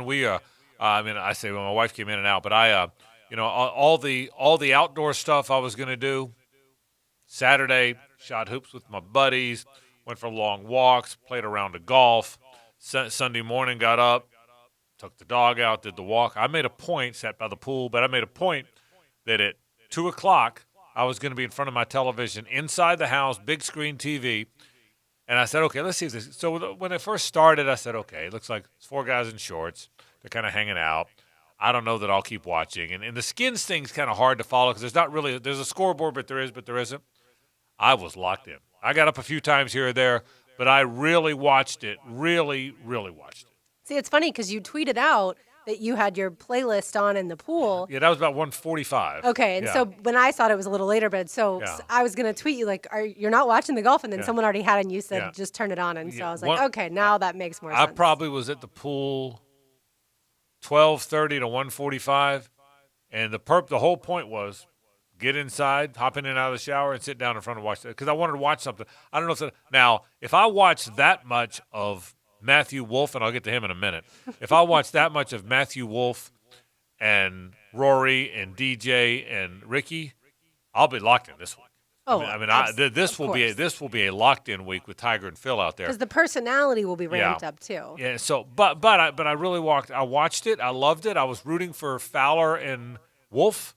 They went the Cowboys. Yeah, but it looked like regular guys playing golf. Again, it looked like us. They're playing in shorts. The one time Dustin marked his ball with his tee, he didn't. How good was that? He didn't have a coin, so he marked it with which we all do. If we don't have a coin, you mark it with your tee. It felt like a bunch of regular guys playing golf. So that part was fun. So I really watched it. Gibby, did you watch it all? Or just in NASCAR? No, I did. I watched a little bit. It was fun. It was like one of the first, I guess maybe the first weekend you could actually flip back and forth between live sports. Yeah. So I know. My only problem was almost every single time golf went to commercial, NASCAR was at commercial. I was like, come on, people, this is not helping me. That problem I didn't have. Okay, I follow the tour. I love the tour. I love golf. I love watching golf on Sundays. I don't follow college golf. I follow, and I know Oklahoma State's got this great program. Okay, they've had great players come through there. Mike Holder, the longtime golf coach, now the AD at Oklahoma State, is a legendary guy. I've met him. He's a wonderful guy. Does he have a mullet? I don't know. He didn't when I met him, but neither did Gundy when I met him. I met him the same weekend. Okay. How did I not know about this cat swing? It seemed like I'm the only guy in the Western Hemisphere. Did you guys know about this? The leg dip? You know the story, right? Yeah, I did not know about it. Did you know about it? I did not. Rob Bolton has never had him in his top 15. Gibby, did you know this guy does this little no. in the world? I never even heard of movement. No. Pre-dip. It was bizarre. If you by now we have a lot of our listeners are sports fans, so by now you know what I'm talking about. You probably watched it, but when I first saw him, I thought he was screwing around. Again, they're wearing shorts. Right. They're kind of clowning around. They're all laughing and joking. I see him swing. I go, come on, bro. Okay, I mean, don't make a mockery of this thing. I know you're wearing shorts and all, but you're playing with three of the best players in the world. Don't make a mockery of it. I'm not making this up. Then he does it again. I'm like, what are you doing? You're dipping. What in the world? And I'm not making. I thought he was clowning around because he's smiling the whole time. He's got a big personality guy. That facial hair was atrocious. Yeah. But I appreciated that. And he shaved it into the Fu Manchu. But for the life of me, and I'm going to talk to people that know golf way better than I do, I can't, and so you read, I don't know, did you read all about it? Mm-hmm. I spent half the day reading about this guy's twitch and why he does it. And it's a trigger. It's to make sure he apparently hurt himself. He had an injury, and then he had to do it when he had the injury, and it made him remind himself to open his hips. And so now that's his reminder. Baseball players will trigger. If you ever see a baseball player raise his hands, baseball is a two-part swing. You do this and you do this. So if you ever see a baseball player raise his hands, it's called a trigger. It reminds you to whatever, do something fundamentally. That is his trigger. So by dipping his whatever he's doing, by dipping his hip to the left like that, it reminds him to open his hip. And then he's got a funky club path, too. He takes it way outside. Now, he gets it back to square by the time he's swinging. So I'm reading all this, and his coach and all these people say it's as pure a golf swing as you've ever seen once he makes contact. Well, maybe I don't have a good enough eye for it. The follow-through looks normal. I couldn't believe how weird it looked. Yeah. Did you think that when you saw it? Yeah, I mean, that's one of the first things. Brian's like you when it comes to watching either golfers or baseball players. He always comments on their mechanisms, or their mechanics, I should say. And so the first thing he says, before I can even fully take in what I'm watching, he's like, what is that? And so then we watched it again. What is that? What is he doing? So exactly like you are. And I was just like, all I kept thinking is, this guy is making himself such a name this whole weekend, and everyone's going to learn about him. I play a lot of golf. I've played more golf in the last 2-3 months than I've played, and I can't tell you how long. You going to try this move? Yeah. Well, yes, if it'll help. If I can hit it like that, yeah. But hack golfers or high handicappers have all kind of funky swings, but they don't on the tour. Jim Furyk's arm flying over is a very unusual swing. Okay, you don't see that much on the tour anymore. So most guys swing the same. So it's very unusual to see this. That's why I couldn't get over it. I will tell you this: if he's good, if he they say he's the next great. They say he's the next Tiger. He's like he's Spieth Tiger, the next great thing. He hits at 1,000 miles, so he's supposed to be the next super great one. Well, if he is, he'll be the biggest star going because he's different. You know who Dick Fosbury is? You know who Dick Fosbury is? The track and field guy? The pole vaulter. Or the high jumper. Yeah, high you know jumper. who that is? Do you know the significance of Dick Fosbury? Mm-hmm. Okay. All high, and I'm going to go a little long here, Gibby, but indulge me. All high jumpers, and I'm talking like I'm a track guy, but they would run up and then they would sort of straddle the pole, and the first leg goes over, then they twist, and the second leg goes over. And that's how all high jumpers jumped for 7 trillion years. In the 7 trillion year history of high jumping, is what they did it. So this guy Fosbury comes along and goes over backwards. He just jumps and he flies over it backwards. The flop. Well, nobody could believe he was doing it. This was in the 60s or 70s or whenever. Well, now that's how everybody does it. And I'm thinking to myself, he was such a big star. For me to know the name of a damn high jumper, okay, right? You'd have to know what he did. This guy will be the most popular guy on tour if he's any good because of that. Well, and it's different. And again, Matthew Wolff was part of that unbelievable grouping at the Players' Championship that we never got to really see between Morikawa, Wolff, and Viktor Hovland, really the 3 brightest stars on tour. And so all the 3 of these guys have already won. They were playing sensational. They were considered legitimate, certainly contenders to win the Players' Championship at such a young age. And so the tour wisely grouped them together and said, we have 3 huge new stars, and we want to put them together in our signature event to allow everybody to sort of be introduced to them. And it's a shame that we never got that, because I think there's a good chance that Matthew Wolff would have been one of the stories of Players Weekend. And but it's cool now that certainly he's gotten this moment. And I think between Morikawa, Wolff, and Hovland, golf is in a really good spot moving forward. He was born in Hovland, also an Oklahoma State guy. Yeah, he was born in 1999, and he already has a PGA Tour win. How about that? That tells you everything you need to know about Matthew Wolff. We'll take a break. Things are starting to open up. What does that mean for sports? We'll talk about it after this. Now, the Lamb Rant, brought to you by the Best Bet Card Rooms at Jacksonville and Orange Park. Things I'm thinking. Maybe the reason the Cowboys are holding off paying Dak Prescott is because what has he ever won, even with a strong supporting cast? This is the perfect time for the top college football programs to form a super division. A super division has been talked about for nearly 50 years. Our health has to be our number one priority, but we can't ignore the sinking economy and all the negative things that come with it. I don't understand our fascination with the TV show Tiger King. One show was more than enough for me. I have no idea what the Jaguars are doing if they're not rebuilding, something they won't admit. Why would a network pay Tony Romo money to a color analyst? Does any analyst bring millions of viewers to a telecast? Owners should have the right to open their businesses. Customers have a right to go or not go. I said 30 years ago, big-time sports would evolve into TV shows, played in giant studios in front of a few, if any, fans. The Frangie Show, live from the law offices of Brett Hastings' studio on 1010XL 92.5 FM. Come test drive a Buick and Key Buick GMC, home of the $99 Encore lease, and receive 0% up to 84 months on most Buicks. That's 7 years at 0% interest. Right now, you can save up to $9,000 on select Buick Envisions in stock, or $8,500 on select Buick Enclaves in stock. Key Buick GMC, where every new Buick and GMC comes with a lifetime powertrain warranty and no dealer markups. Key Buick GMC, South Side and Gate. See dealer for details. AC making noise? Not working like it used to?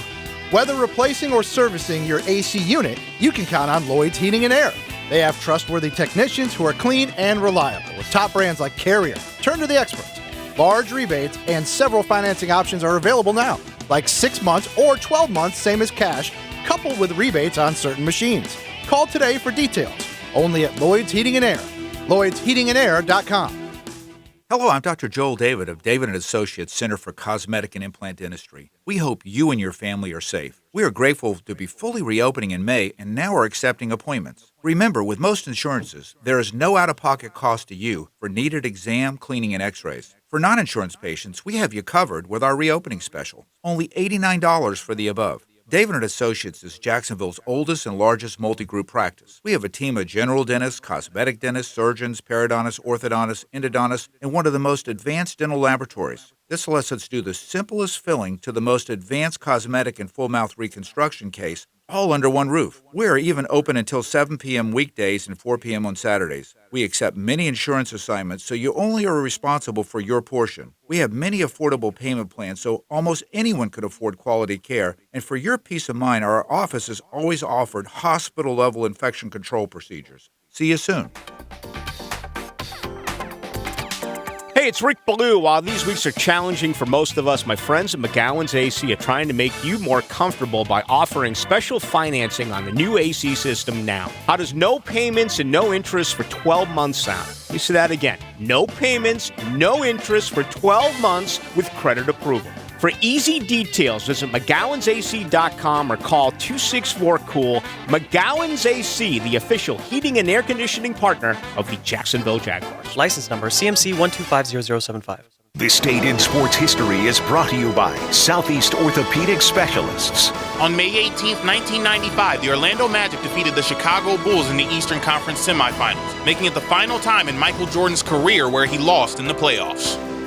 The Truck Accident Law Firm is a national truck crash law firm based right here in Jacksonville, focused on making First Coast roads safer through zealous advocacy for families of those injured or killed by unsafe trucking. The Truck Accident Law Firm focuses exclusively on tractor trailer, bus, and commercial vehicle crashes. If someone you know is involved in a serious crash with a tractor trailer or commercial vehicle, contact your local truck crash specialists at truckcrashlaw.com. Non-attorney spokesperson.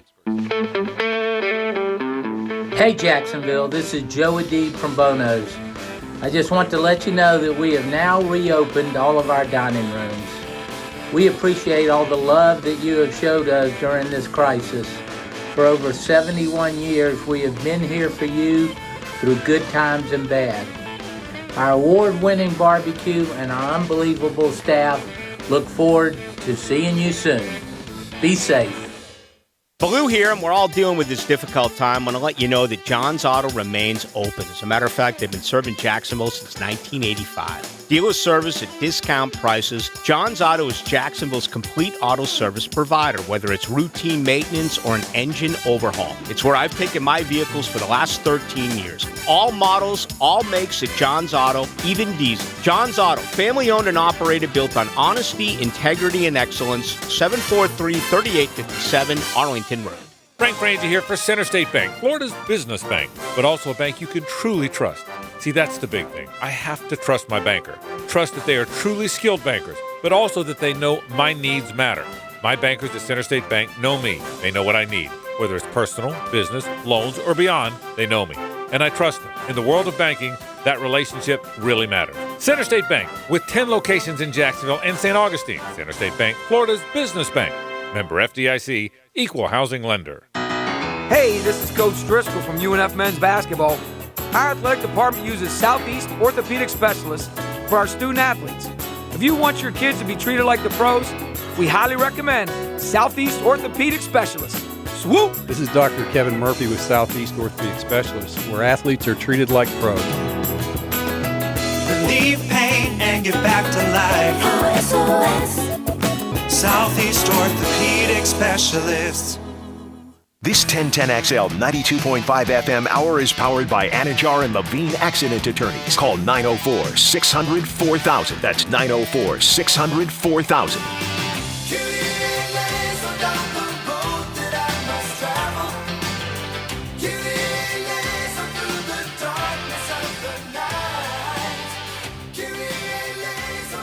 What are you laughing at? I haven't heard this song in Love 30 this years. song. Do you love this song? Mister. Love this Yeah. song. Yeah. I love this I heard song. this song over the weekend, and I asked my girlfriend, I said, what is he saying? Do you have any idea what he's saying in this song? And she's like, no, I have no clue. It's a great song. Isn't it like a Greek It's word Greek, or something? yeah. You It's guys are way Greek for- smarter than me. yeah. I just like the song. Yeah, I had no idea what he was saying, but you're right, Hayes. It is Greek. I need a lyric clarification, please. Big What- time. What? Can you give me what year, please? Hey, Gibby. I'd look it up, but I don't know how to spell the name 85? of the song. That's what I would guess. 85. 85. Yeah, it's 85. On my phone, Brooks, yesterday, you'll be happy to know that Procol Harum, Sanford Townsend Band, Dexy's Midnight Runners, and Walk the Moon all played in succession. Do you know the songs? Do you know any of the songs? I Off know. the top of your head. I knew all 3 songs except for the second one, the Townsend Band. I didn't know that That'd one. be Smoke of a Distant Fire, which you might know. It was the 70s, mid-70s. Yeah, I song. didn't know that one. I knew Yes. obviously it was Whiter Shade of Pale, Yeah. Come On Eileen, and Shut Up and Dance With Me, You right? know without even looking them up, you know them. Yeah. That's good for you. But I didn't know. I looked at that and I was like, I don't know what he's talking about. Townsend Band. You can tell me tomorrow. Did you know Gibby any can of them? play Did you know that. the I four? didn't know the first 2, but I Okay, knew. Whiter Shade of Pale. But you know that Yeah. song, Whiter Shade If of you Pale. heard it, you know it. You'd also know Smoke of a Distant Fire. I know that Okay. one. If you heard Smoke of a Distant Fire, you know it. Okay, I And, believe you. and by the way, as soon as that was done, I went inside and watched golf. Okay, those are the 4. Okay, shut Nothing up. beats a good shuffle. Like Yep. when your phone gets Yep. it right. For me, Spotify for y'all, the downloaded music. When it gets it right, like nothing can go wrong that day. Right after Shut Up and Dance With Me, I got up, went inside, took a Which shower. surprises me. You have that song on your phone. Yeah, I got a lot of songs I just kind of like the song. Sure. I don't know the history of them, or I just kind of like. I got a lot of songs I just kind of like the song. My dad finally got Spotify, so You love your some Spotify. yes. You get a cut when someone I gets do Spotify. not. But he asked me if I've ever contacted them to advertise. I You was like, really- I don't think you that's. should. You should be their Advertise spokesperson. on local sports. You should be talk their radio. national spokesperson. They're kind of in competition with us, so I wouldn't think so. So you saw today, no doubt, that the State Board of Education, I guess that's what it is, has announced that their plans are now to open up all the campuses. Did you see that story? Mm-hmm. And so, I think it's the Board of Governors. Board, is that what it is? I think so. But everyone's going back to school. Mamas are so happy right now. I'm hot for teacher. Yeah. I will tell you, I know we change on this all the time. We're all around all over the map, I guess. I now start to think, I'm convinced we're not going to have SEC Media Days live. I think it's going to be virtual, as much as it breaks our heart because we love going. I've been to 35 of them or 38 of them, whatever it is. But your record counts still. Yeah, I'm going to count. Yeah, but do I have a? They're going to have that. You in Atlanta? Yeah. I hope you're right because I'll gas up the truck and we'll go. Okay, we're on our way. We'll never miss it. But I don't know that. I think they're going to have it. Although they haven't canceled it. Everybody else has canceled it. They have. Greg Sankey refuses to use the word virtual. You know, I don't think he knows the word. Greg Sankey does not want the word virtual in there. He wants his media day. Greg Sankey wants to be up there on his podium, Yeah, he giving does. his State of the SEC speech. He does, doesn't he? Yeah.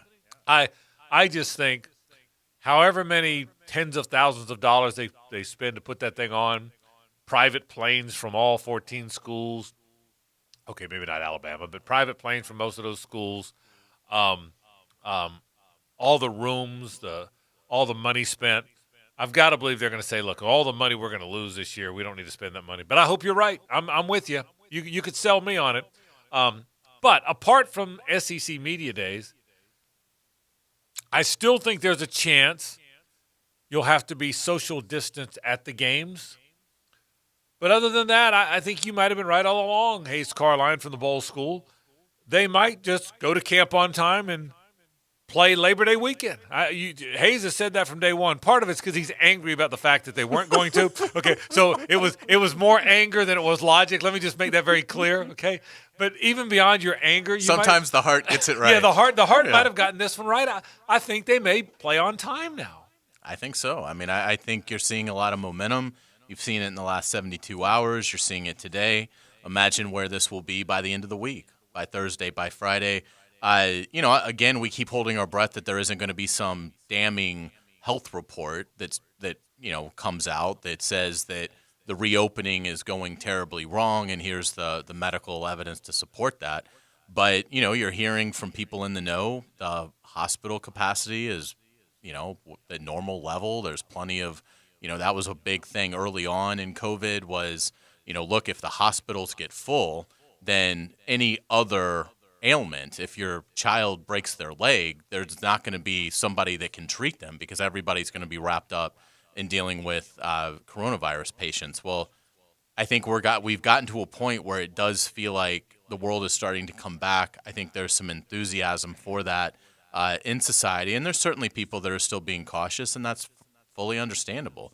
But it seems like we have figured out the happy medium of acting responsibly yet getting on with our lives. And it does make me wonder. It seems like there's an awful lot of momentum right now. It does make me wonder, by the end of this week, next week, week after, are you really starting to see everybody sort of say, you know what, we're gonna take Florida's lead? I think, to see California, to see their governor, I mean, on Thursday or Friday, I'm describing, it is preposterous, right, that he's saying in March or May that we can't have in-person teaching in universities in the fall.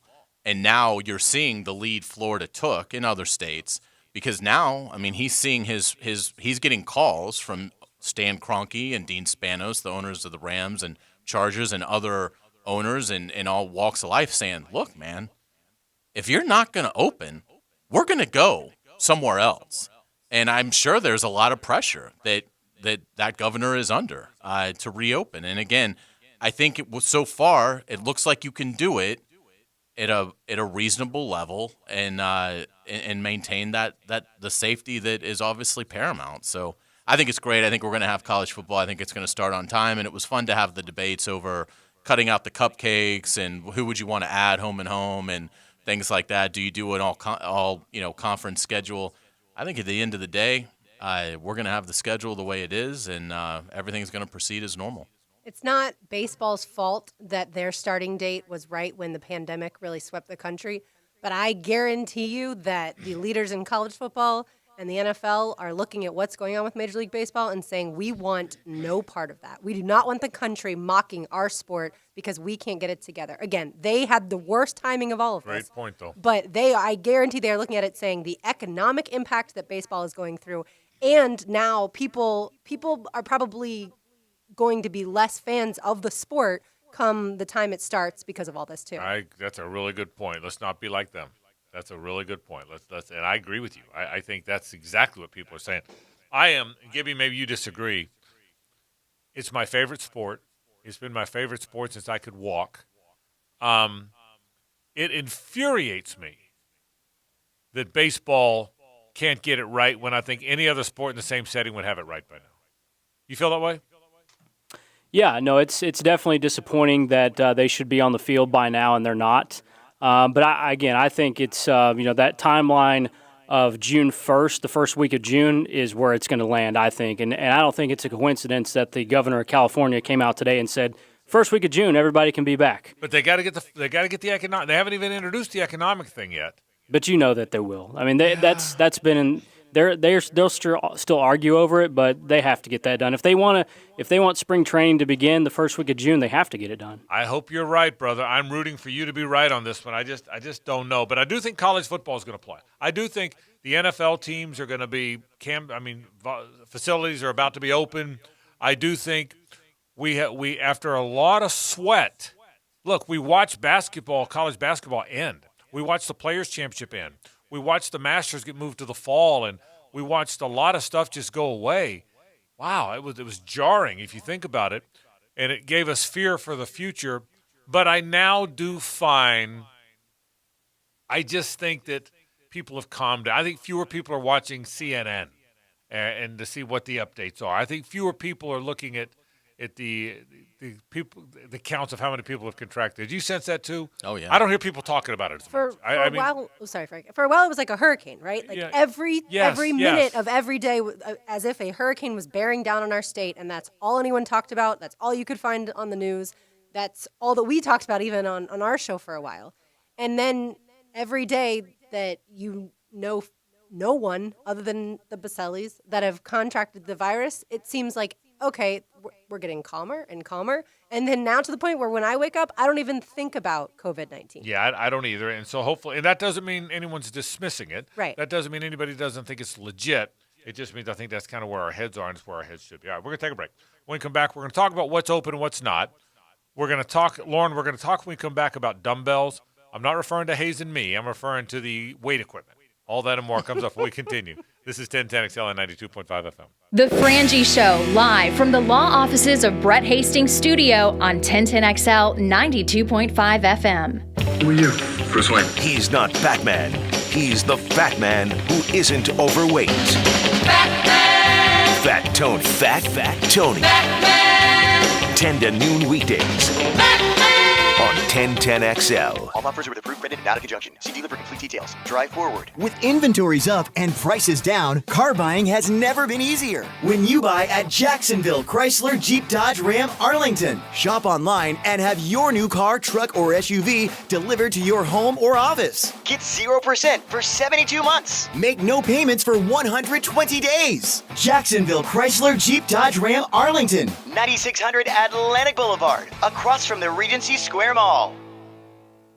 Is it time to remodel your outdoor living space? Well, Construction Solutions and Supply has exactly what you need. Visit their showroom on Edgewood Court, see the new Fire Magic outdoor grills, then schedule a free estimate. For the best in outdoor living, that's cssoutdoor.com. Things are moving again in our community, and like so many other local businesses, Diamonds Direct is now open. We're ready to get back to our mission of helping you celebrate your love like never before. Our showrooms are clean, and we're taking all the necessary safety precautions. Our showcases are fully stocked, our values and prices are better than ever, and our team is eager to serve. And starting this Friday, we're helping in a big way with our most aggressive finance offer ever. 5 years, zero interest financing with nothing down on any purchase. Yes, 60 months, zero interest on anything. All certified diamonds, all designer rings, all fashion jewelry, all earrings, pendants, bands, and bracelets. If you've had to delay that engagement or wedding or that anniversary or birthday celebration, Diamonds Direct is here to help. Starting Friday, you can spread your payments over 5 years with zero interest. At Diamonds Direct, now more than ever, we know love is the most essential thing in our lives. So come see us and let us help you share that love with something she'll have forever. Diamonds Direct. Open Memorial Day, too. Get details, store hours, and directions at diamondsdirect.com. Let's have lunch with Leon. It was just total chaos at Miami. Former Jacksonville Pro Bowler Leon Searcy is serving up lunch on XL Primetime. Brought to you by Wingstop. Weekdays from noon till 1:30 on 1010XL. Listen to 1010XL, baby. All year long you'll be singing our song. Stay cooler with Bueller. At the head of our class we make it happen fast. Stay cooler with Bueller. For heating and air, we always play fair. We make the difference cause we really care. Bueller Air. Stay cooler with Bueller. Jimerson Burr is a full-service, Florida-based commercial law firm that has experience and capabilities to handle any legal issue a business is confronted with. Learn more about what they can do for you at jimersonfirm.com. Hey folks, Rick Ballou for the Blue Crab Crab House, where takeout is now available Tuesday through Saturday at 4:30 till 10. Sunday it all begins at 12:30. Just give them a call, 260-CRAB, 260-2722 for the best seafood in Jacksonville. Why would you consider going anywhere else? Call them today. It's the Blue Crab Crab House, 260-2722, Julington Creek Road in San Jose. Keeping farms running, construction moving, and towns maintained is essential. That's why Kubota is working to keep you working. Right now, get 0% financing and no payments for 90 days. Offer expires May 31st. Visit KubotaUSA.com for full disclaimer. Kubota. Together, we do more. Call or visit Coastal Equipment, your Kubota dealer. Here to serve you in these challenging times. Coastal Equipment, Jacksonville, and in McClenny. Greater power for the great outdoors. Coastal Equipment. The Edge Group wants to buy your house right now. If you need to sell your house, get an all-cash offer and close in as little as 10 days. Don't waste another day letting your house sit on the market. Beat the rush, get your home sold, and get it sold for the most money. Put cash in your pocket right now. Whether it's old, new, in need of repairs, the Edge Group will buy your home, and it won't charge you a penny in commission. So don't wait. Right now is the best time to sell and protect your equity and future. Call the Edge Group right now and get an all-cash offer at 474-5851. No one helps more homeowners get more money than the Edge Group, so call them now at 474-5851. There is no obligation, no risk. Call the Edge Group today to see what your home is worth and get an all-cash offer today from the Edge Group at 474-5851. The Edge Group at Keller Williams Realty. My friends are already saving for their kids' college. My son was just born. I have no idea what the future will hold for him. Do I really need to start a 529 plan right now? Saving with Florida Prepaid is a safe plan. The future may be uncertain, but Florida 529 prepaid plans are not. They're affordable and guaranteed, starting at $44 a month and can be used nationwide. They're the only tax-free, risk-free, worry-free way to save for college. Open enrollment ends May 31st. Enroll today at myfloridaprepaid.com. Instant Keys delivers honest, professional locksmith service for lost, broken, or spare keys. Call Instant Keys at 722-1111. Get dealership-level service in just minutes at a fraction of the cost. That's 722-1111. This 1010XL 92.5 FM hour is powered by Anajar and Levine Accident Attorneys. Call 904-600-4000. That's 904-600-4000.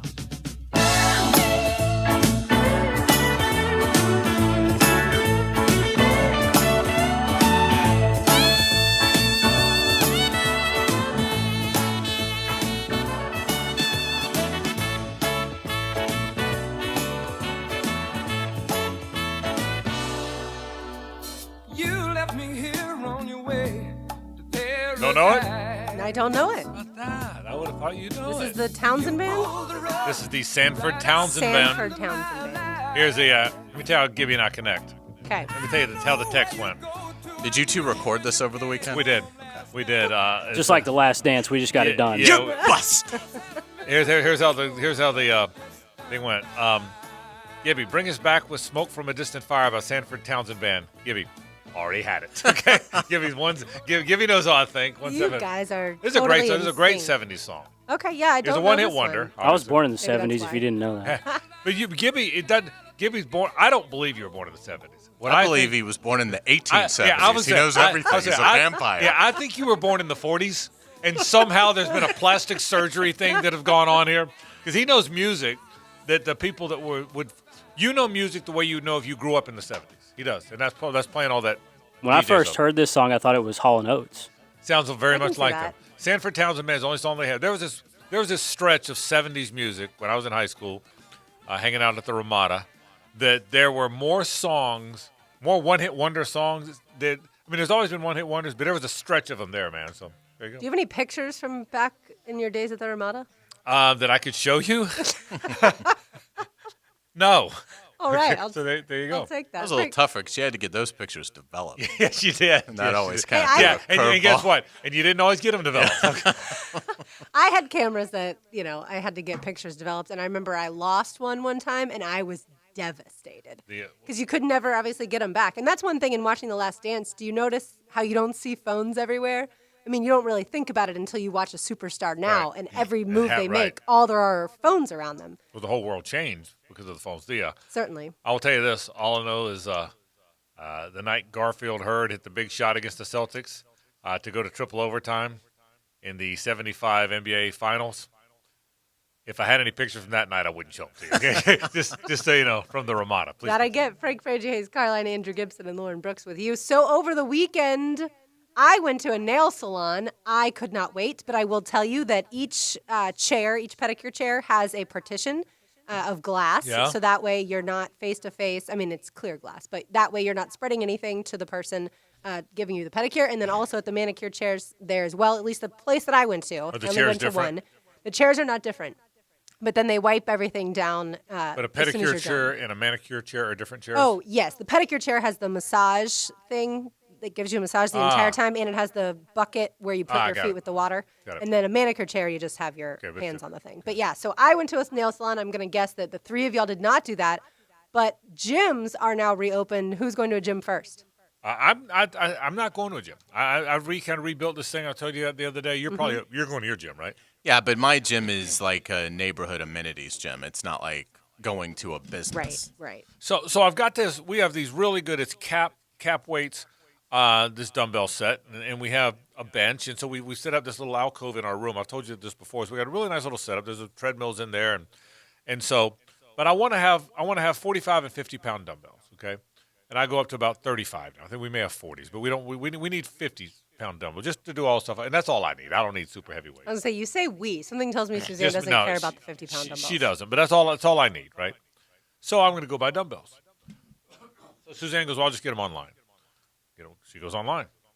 What is the shipping like? For Well, that? well, too expensive, which is why you don't get them online. But for I didn't know. Sure. We're learning. This is a learning process. Cap weight, CAP cap weights, 240 pounds or 240s and 245s. Delivery date July 25th. That could be a problem. It's May 18th. Just for my birthday? Okay, yeah. Okay. So it's May 18th. So we look around, can't find anything. So on Saturday, Yep. after our walk, I said, you know what, I'm going to go. You know, I play a little basketball. Went for a walk. I'm not playing golf till like 5:00. Jack's Beach Golf Course is in such good shape, by the way. Such beautiful little place. So I'm going to go look for dumbbells. So I don't know where you buy fitness equipment. So my buddy Baker, Josh Baker, Baker Sports, but they would order it. Academy and Dick's, okay. Academy, nothing. Dick's, nothing. Go online. There's fitness equipment here. There's fitness equipment there. No dumbbells. Because everybody already bought them. I'm not smart enough to know this, though. Okay, I'm not. You're dealing with a public school guy. That's what we're dealing. That's what's in play here. So I go and go. So finally, I go up to the guy. I go, all right. This is my 5th store I've been to. He goes, looking for dumbbells. I said, yeah. He goes, can't find them. I said, where? He says, nowhere. He said, I've been in this business for 100 years or whatever. They don't exist anywhere. Online, can't get them. Wholesaler. A wholesaler can't get them to me for 2 months. I said, I still haven't figured out why freaking toilet paper went that way. But did you ever think dumbbells were going that way? I had no idea. He said the run on dumbbells when the pandemic hit, nobody knows about this. They all know about the toilet paper. I had no idea that America went to Costco, bought the toilet paper, got in the car, went to freaking Fitness Express, and bought the dumbbells. Did you have any idea? I did because almost everyone I know that was working out at the gym or a gym Went and got dumbbells. went and got dumbbells. Except for me, the dumbbell. Well, Who didn't but go get dumbbells? I wouldn't have guessed that heavy of a dumbbell would be completely gone. I would have guessed under 30 pounds. There were none there, Lauren. But I'm not. I guess I'm really not that surprised though, because you think every single football player, high school, college, NFL, has to have dumbbells now. Every single, name your sport, they all have to have dumbbells. I was astounded that dumbbells are all sold out. Would you have thought that? Yeah. In retrospect, I guess. Yeah, just because I think it's one of those things that there are so many people that really do enjoy lifting weights and the benefits of that. And if it's something that you've dedicated yourself to and you don't really know when this is going to end, you're going to lose it. And not only are you going to lose it, it's going to turn to fat and it's going to be hard to get it back, particularly depending on, how old you are. So I'm sure there were a lot of people initially when their gym closed that were like, what am I going to do? And if this is it's one thing to take a couple of weeks. Right. But if you're going to not do something for 6 weeks, 8 weeks, you're going to lose. I mean, you're going to, it'd be hard to simulate it. Right. On your own at your house with things that, Just body weight. Yeah. So, I mean, I think that my guess is, that played a role. I look early on. I have enough stuff, but I was trying to get early on. I wanted a bar, and it was like same thing. It was like a 9-week wait, and I was by the time I get this, I'm I able to go back to my gym. Yeah, ideally I'll be back. So I didn't buy it. But yeah, I mean it's tough if it's something that you enjoy doing and you've been doing it for a long time and you're in your routine. It's hard to, go 6 weeks and know the impact that's going to have on it. So we've got 35s. So if you bench press at 35s, you can do it 20 reps 4 times, but you need to go up. That's the key. Yeah. Just do more reps. Yeah, when I was working out about 4 years ago, I probably used 60s and 65s to do bench press. I don't need that anymore. I need 45s or probably 50s. But you can't find them, so I finally did, end of the story, by the way, I finally did order them. Okay. So we actually ordered them. Which is smart because you're going to continue. And we got them on using eBay because on eBay then you could get them a little faster. My buddy Jamie Shelton just texted me. He said bicycles are the same. Yes. He said bicycle shops, and I'd heard that. That the I knew 'cause bicycles were all selling like crazy. I helped my cousin. She couldn't fit her new bicycle in her car, so I drove to the bike shop and literally, I had gone in there before and took pictures of the different bikes they had to show her. But by the time she even got there, they had fewer bikes in there, and they said they're not doing any service on any bikes at that point in time because all their service technicians were just putting brand new bikes together, so that way they could sell more. Because obviously, your higher profit's going to come from a brand new bike. But I realized too, in thinking about the heavier dumbbells, like there may be a ton of women who want to squat with 50 plus pounds. Like when I was at the gym, right? So that's why those are probably gone too. But I will tell you, I didn't look for them. But I don't. The stores I went in, there were no dumbbells. It wasn't just the 45, 50s. There were no dumbbells. And I thought, so I asked this question: if this many people bought them, and they're not cheap, by the way. The 45-pound is like to get two 45s is like $600. You know, so it's not. They're not cheap. So I asked this question: if this many people bought them, are all those folks not going back to the gym? Because I'm telling you, for me, when these get here, I will probably. I mean, again, I'm 61 years old. I don't work out with the weights I once did, but I still like to work out 3-4 times a week. I like to lift weights. That's kind of my thing. I don't think I'm going back to the gym. If I get these 45s, maybe 50s, 50-pound dumbbells, all I need, bro. And I for what I do. This is a great day for the heavy bag. Yeah, yep. The heavy bag might be off the hook. You know what? But that's a good point. I don't have a heavy bag. That's a doggone. But you can also buy that, and then you're $89. I already looked. $89 at Academy. I can get the heavy bag. Oh yeah, that's not bad. I just hate for it to hang in my garage. And I don't use it. I think there are a lot of people who are just nervous about going back to the gym right now. I think eventually they will go back, but I think it's been put in their heads too much that if I touch something that someone else has touched, the chances go up of me catching this virus. So therefore, the fewer things I touch, the less of a chance I get. So I think it'll be a slower progression. I wonder if that changes, though. And right now, even we saw it with the golf yesterday. The only person, the one marshal guy or the one rules official guy was the only guy touching the flag stick. There was no caddies. They carried their own bag. But I sense, I don't know, I may be wrong, but I sense just like restaurants started opening and everything, I sense the fearful of touching surfaces, I may be wrong about this, will suddenly go away a little bit. Now hopefully everyone will be cleaner, fewer people shaking hands. I'm not sure buffets will ever come back, but I don't know that touching a weight people will be as concerned. I may be wrong, but I think that's one thing that may fade a little bit, and I'm not trying to be dismissive. I just think that might. Yeah, possibly. I just think it'll take a little time. But yes, eventually people are going to realize that you get a lot more motivation when you're competitive with other people. At least that's how I am. I'm somebody who I'll be kind of half-assed by myself, but the moment I get around somebody, that pushes me. Gibby, you always went to a gym. What are you doing? Yeah, I haven't gone yet. Obviously today was the first day of reopening. I'll probably go. I'll probably wait a little while, but I'll probably go back. Yeah, but again, I think, and let me be clear, me not going back is not fear.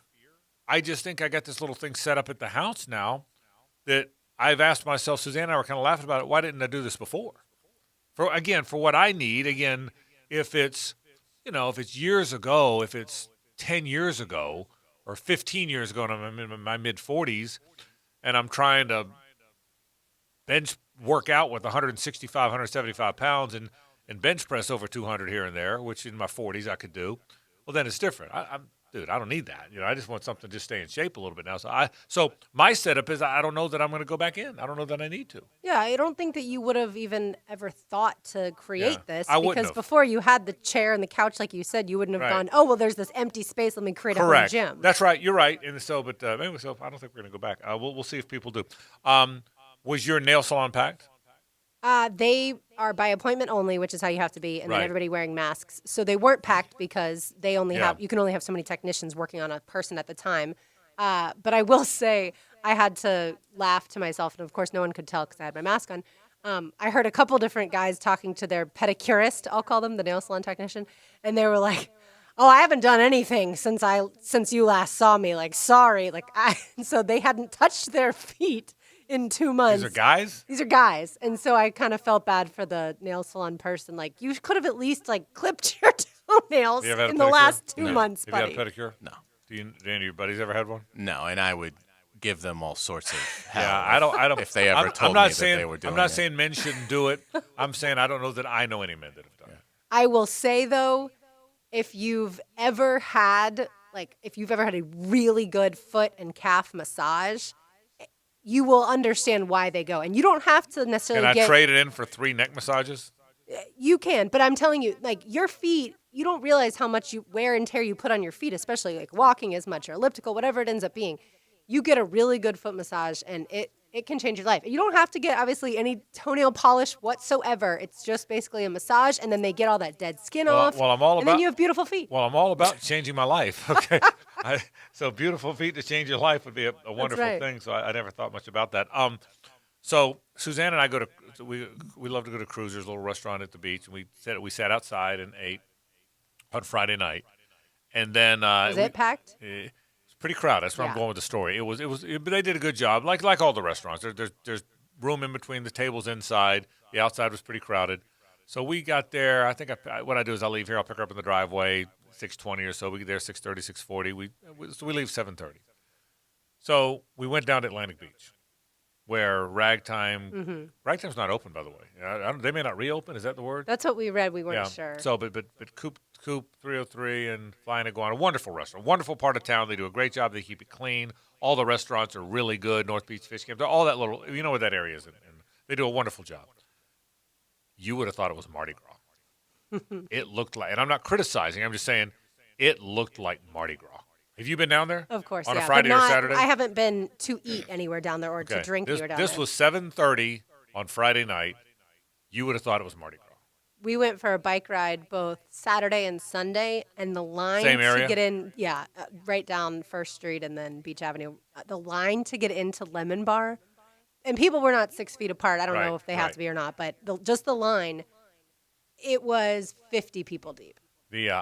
Well, how about this? My buddy and I played golf at Jack's Beach on Saturday, and then we just went down to the beach just to hang out, get some wings. So we went to Monkey's Uncle. Okay. Got wings and a few beers and sat on the outside. The patio, yeah.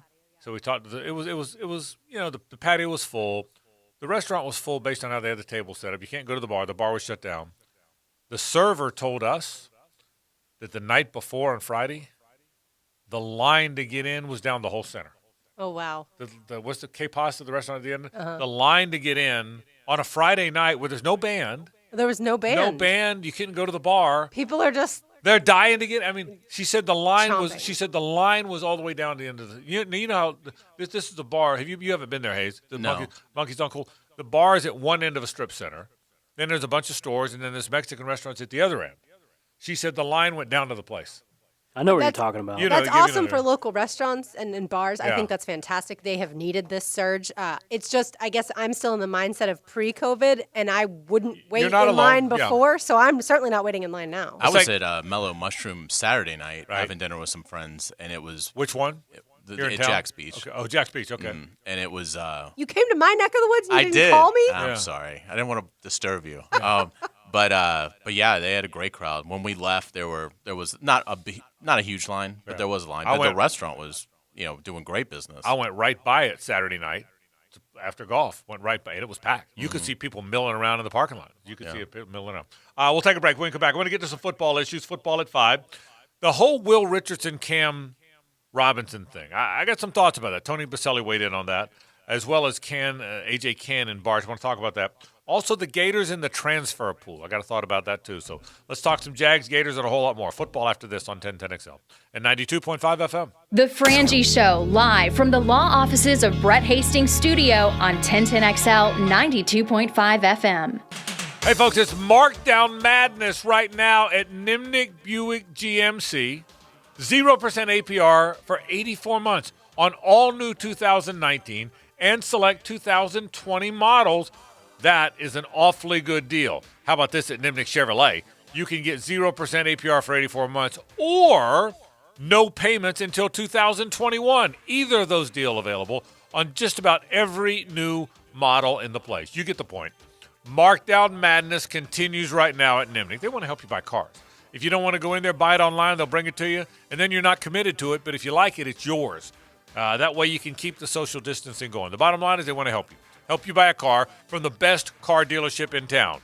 You want to buy cars? Go to the right place. Head to Nimnick today. That's Nimnick, your friends in the car business since 1941. Pull up a seat, pop a top, and say, Alexa, open 1010XL skill. Thanks to you guys for keeping us all entertained during these difficult times, trying to take our minds off all the crap that's going on in the world, and wanted to say thanks for trying to put a smile on our face. 1010XL, your new corner bar. Ackerman Urology has the latest options for improving men's health and vitality. Our board-certified urologists treat prostate disease and sexual health issues to ensure your confidence and wellness. Visit AckermanUrology.com. If you've been injured in an auto accident, we know you've got a lot of questions. Like, who's going to fix your car? Can you get a rental? Who's going to pay for your medical bills and miss time from work? Hatfield & Hatfield is here to answer all of your questions and provide direct and personal communication every step of the way. Call Hatfield & Hatfield now for your free consultation at 446-9990. That's 446-9990. Or visit HatfieldESQ.com, office Jacksonville. This is the sound of Jeff's first ever low and slow Applewood smoked pork shoulder. And this... Yes. Yes! ...is the sound he made when it fell right off the bone. Are you okay there, Jeff? Oh, it's beautiful. Backyard grilling leaves the best marks. Kingsford. For recipes and inspiration, visit kingsford.com. Court Booth here with Armored Guard Exteriors and Gutter Helmet. Our family wants to thank all of our first responders during this pandemic. Now it's time to get back to work. We're looking for a few hardworking people to join our team. We need in-home sales professionals and also need help in our production department. Do you have experience in gutter installation, retractable awnings, or screens? Must be dependable with a good driving record. So call us today at 762-7779. Armored Guard Exteriors and Gutter Helmet.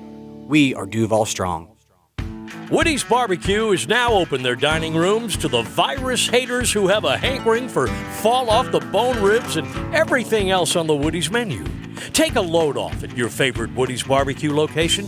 High-flying Jack O'Brien here, head virus hater, reminding you that Woody's Barbecue has been doing it low and slow for over 40 years. See you at Woody's today. At Woody's Barbecue, it's what we do. Let's eat. Hey, it's Allie McDeal from the Best Bet Poker Show. Even though our Best Bet locations in Jacksonville and Orange Park are temporarily closed, we'll still be airing new episodes live every Wednesday at 6 p.m. on 1010XL. Tune in to hear us discuss ways to keep your game sharp. We'll share strategies to boost morale that will also improve your poker game. Plus, we'll hear from some of the greatest names in the poker industry. Find out what they're doing and which methods they utilize to keep their game progressive during this difficult time. Let me know what you want to hear about by tweeting me at Allie McDeal. Find live, up-to-date information regarding Best Bet reopening at bestbetjacks.com. Peninsular Pest Control's fertilization and weed suppression program is great if you don't have a lot of spare time. And it will probably cost you less than it would if you did it yourself. Call Peninsular Pest Control today at 389-3491 for a free consultation or go online to crittergetter.com. Be sure to ask about the $30 discount on new services. Remember, Peninsular is your critter getter. To help stop the spread of COVID-19, keep the economy going, and help those in need, Zero Res is offering 25% off all services. That's cleaning carpet, area rugs, tile and grout, upholstery, everything. 25% off everything. We also ask that you submit someone that you know that is in need. Zero Res will clean the carpets in the home of one family in need each day, absolutely free. Zero Res spelled forward or backwards, it's the right way to clean. The flagship station of the Jaguars. WJXL AM Jacksonville Beach. WJXL FM Jacksonville Beach. This is your Southeast Orthopedic Specialist local sports update. I'm Andrew Gibson for 1010XL. This update brought to you by Ackerman Urology Center. Cam Robinson could have competition at left tackle. Head coach Doug Marrone announced on Friday that he's putting versatile offensive lineman Will Richardson at left tackle right now. Tony Baselli believes Richardson could give Cam Robinson a battle for the starting job at left tackle. It's going to be a great camp battle between Will Richardson and Cam Robinson for that left tackle. I think it's a real competition. Go look at the first two games, watch what he did, I would have given them a chance to compete with Cam Robinson last year for the entire year. They did not, and now they're going to in camp. I like it. Baselli a guest this morning of the drill. The governor of Texas said today pro sports may return without fans on May 31st. The governor of California saying it's possible in the first week of June. At 5:02, 87 degrees. Time and temp brought to you by Bueller Air Conditioning. Stay cooler with Bueller. This 1010XL 92.5 FM hour is powered by Anajar and Levine Accident Attorneys. Call 904-600-4000. That's 904-600-4000. It's 5 o'clock somewhere. It's 5 o'clock somewhere. Here, that means it's time for more football. Football at 5. 5 o'clock somewhere. On The Frangie Show. Don't you dare look back, just keep your eyes on me. I said you're holding back. She said shut up and dance with me. This woman is my destiny. She said ooh, shut up and dance with me. Let me tell you this, Hayes Carline, former proprietor of the Moss Pit. If you are That'd be nice.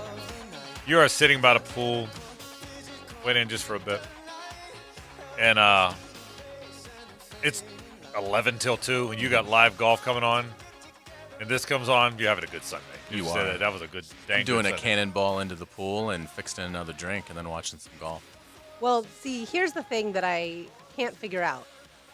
You have a TV outside, so you Yeah. could continue Yeah. being in the pool and watching No, the wait, golf. I didn't want to be in the pool. It was for me to be in the pool. It's got to be hot. It was wasn't hot. I want hot for I'm in the pool. I mean, It wasn't hot enough for you? It wasn't. The pool was not warm. Wow, Okay, because I got in the ocean, which I guarantee is cooler than your pool. Yeah, but you're way tougher than me. Okay, it's a toughness issue.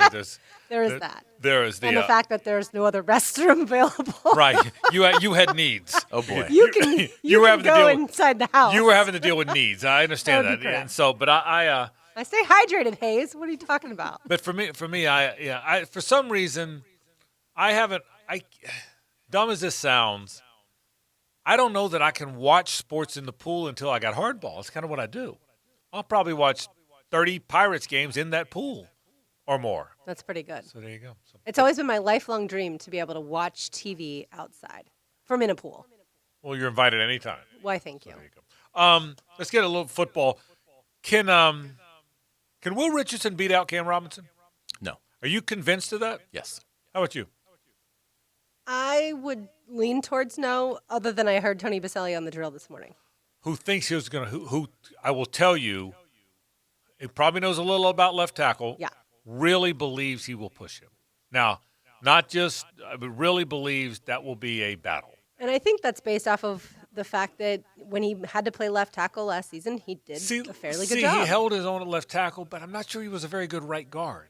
You know, I'm not. I think. Here's what I think. I don't know if George Warhop would tell you this, or if Doug would tell you this, or if Flip from last year would tell you this.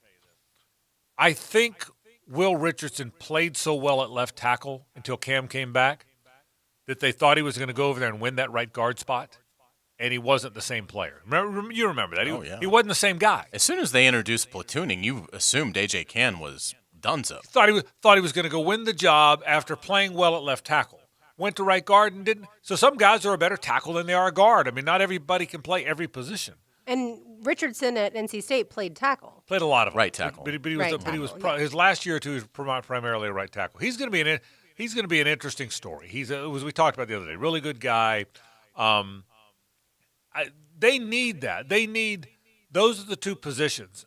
People were down on Andrew Norwell, but I think he's fine.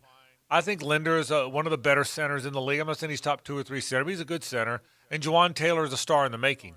Those are the two spots. Those are the two spots that they need to get. Someone needs to push someone, which is why I think Barch might be the right guard. I've said that. I told you guys that before they announced he was working at right guard.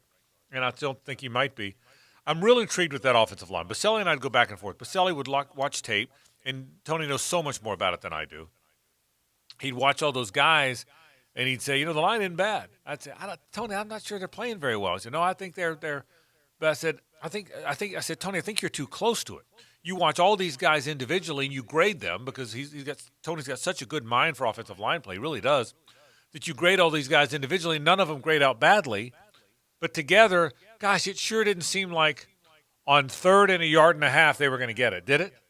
No. They That's scored why they only had 3 rushing touchdowns. 3 rushing touchdowns. That's not on Fournette.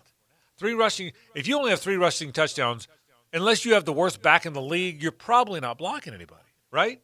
Yeah. I mean, it's a 16-game season. And that is a possibility, to have the individual parts be decent, but collectively not play well together. Yeah, and so we'll see if they particularly if you think John DiFilippo was not very good. Yeah, that's right. So we'll see. We'll see. I think Will Richardson is going to push Cam Robinson. I disagree with you.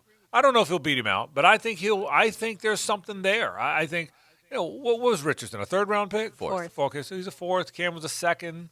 It's not like we're talking about But that's out the window now. Yeah. I mean, they're far enough along into their career. I agree, but my point is, it's not like this guy came out of nowhere, undrafted guy out of Towson, trying to beat out a 1st-round guy. It's not like that. That's my point. It's a 2nd-rounder versus a 4th-rounder, and it's 2 guys who are grown-ups now. What do you think? I think he's in play there. Well, I think the clear message from the coaching staff is they wanted competition at that position. And they had competition at right guard last year. Even though they had it, I'm not sure that either one performed exceedingly well.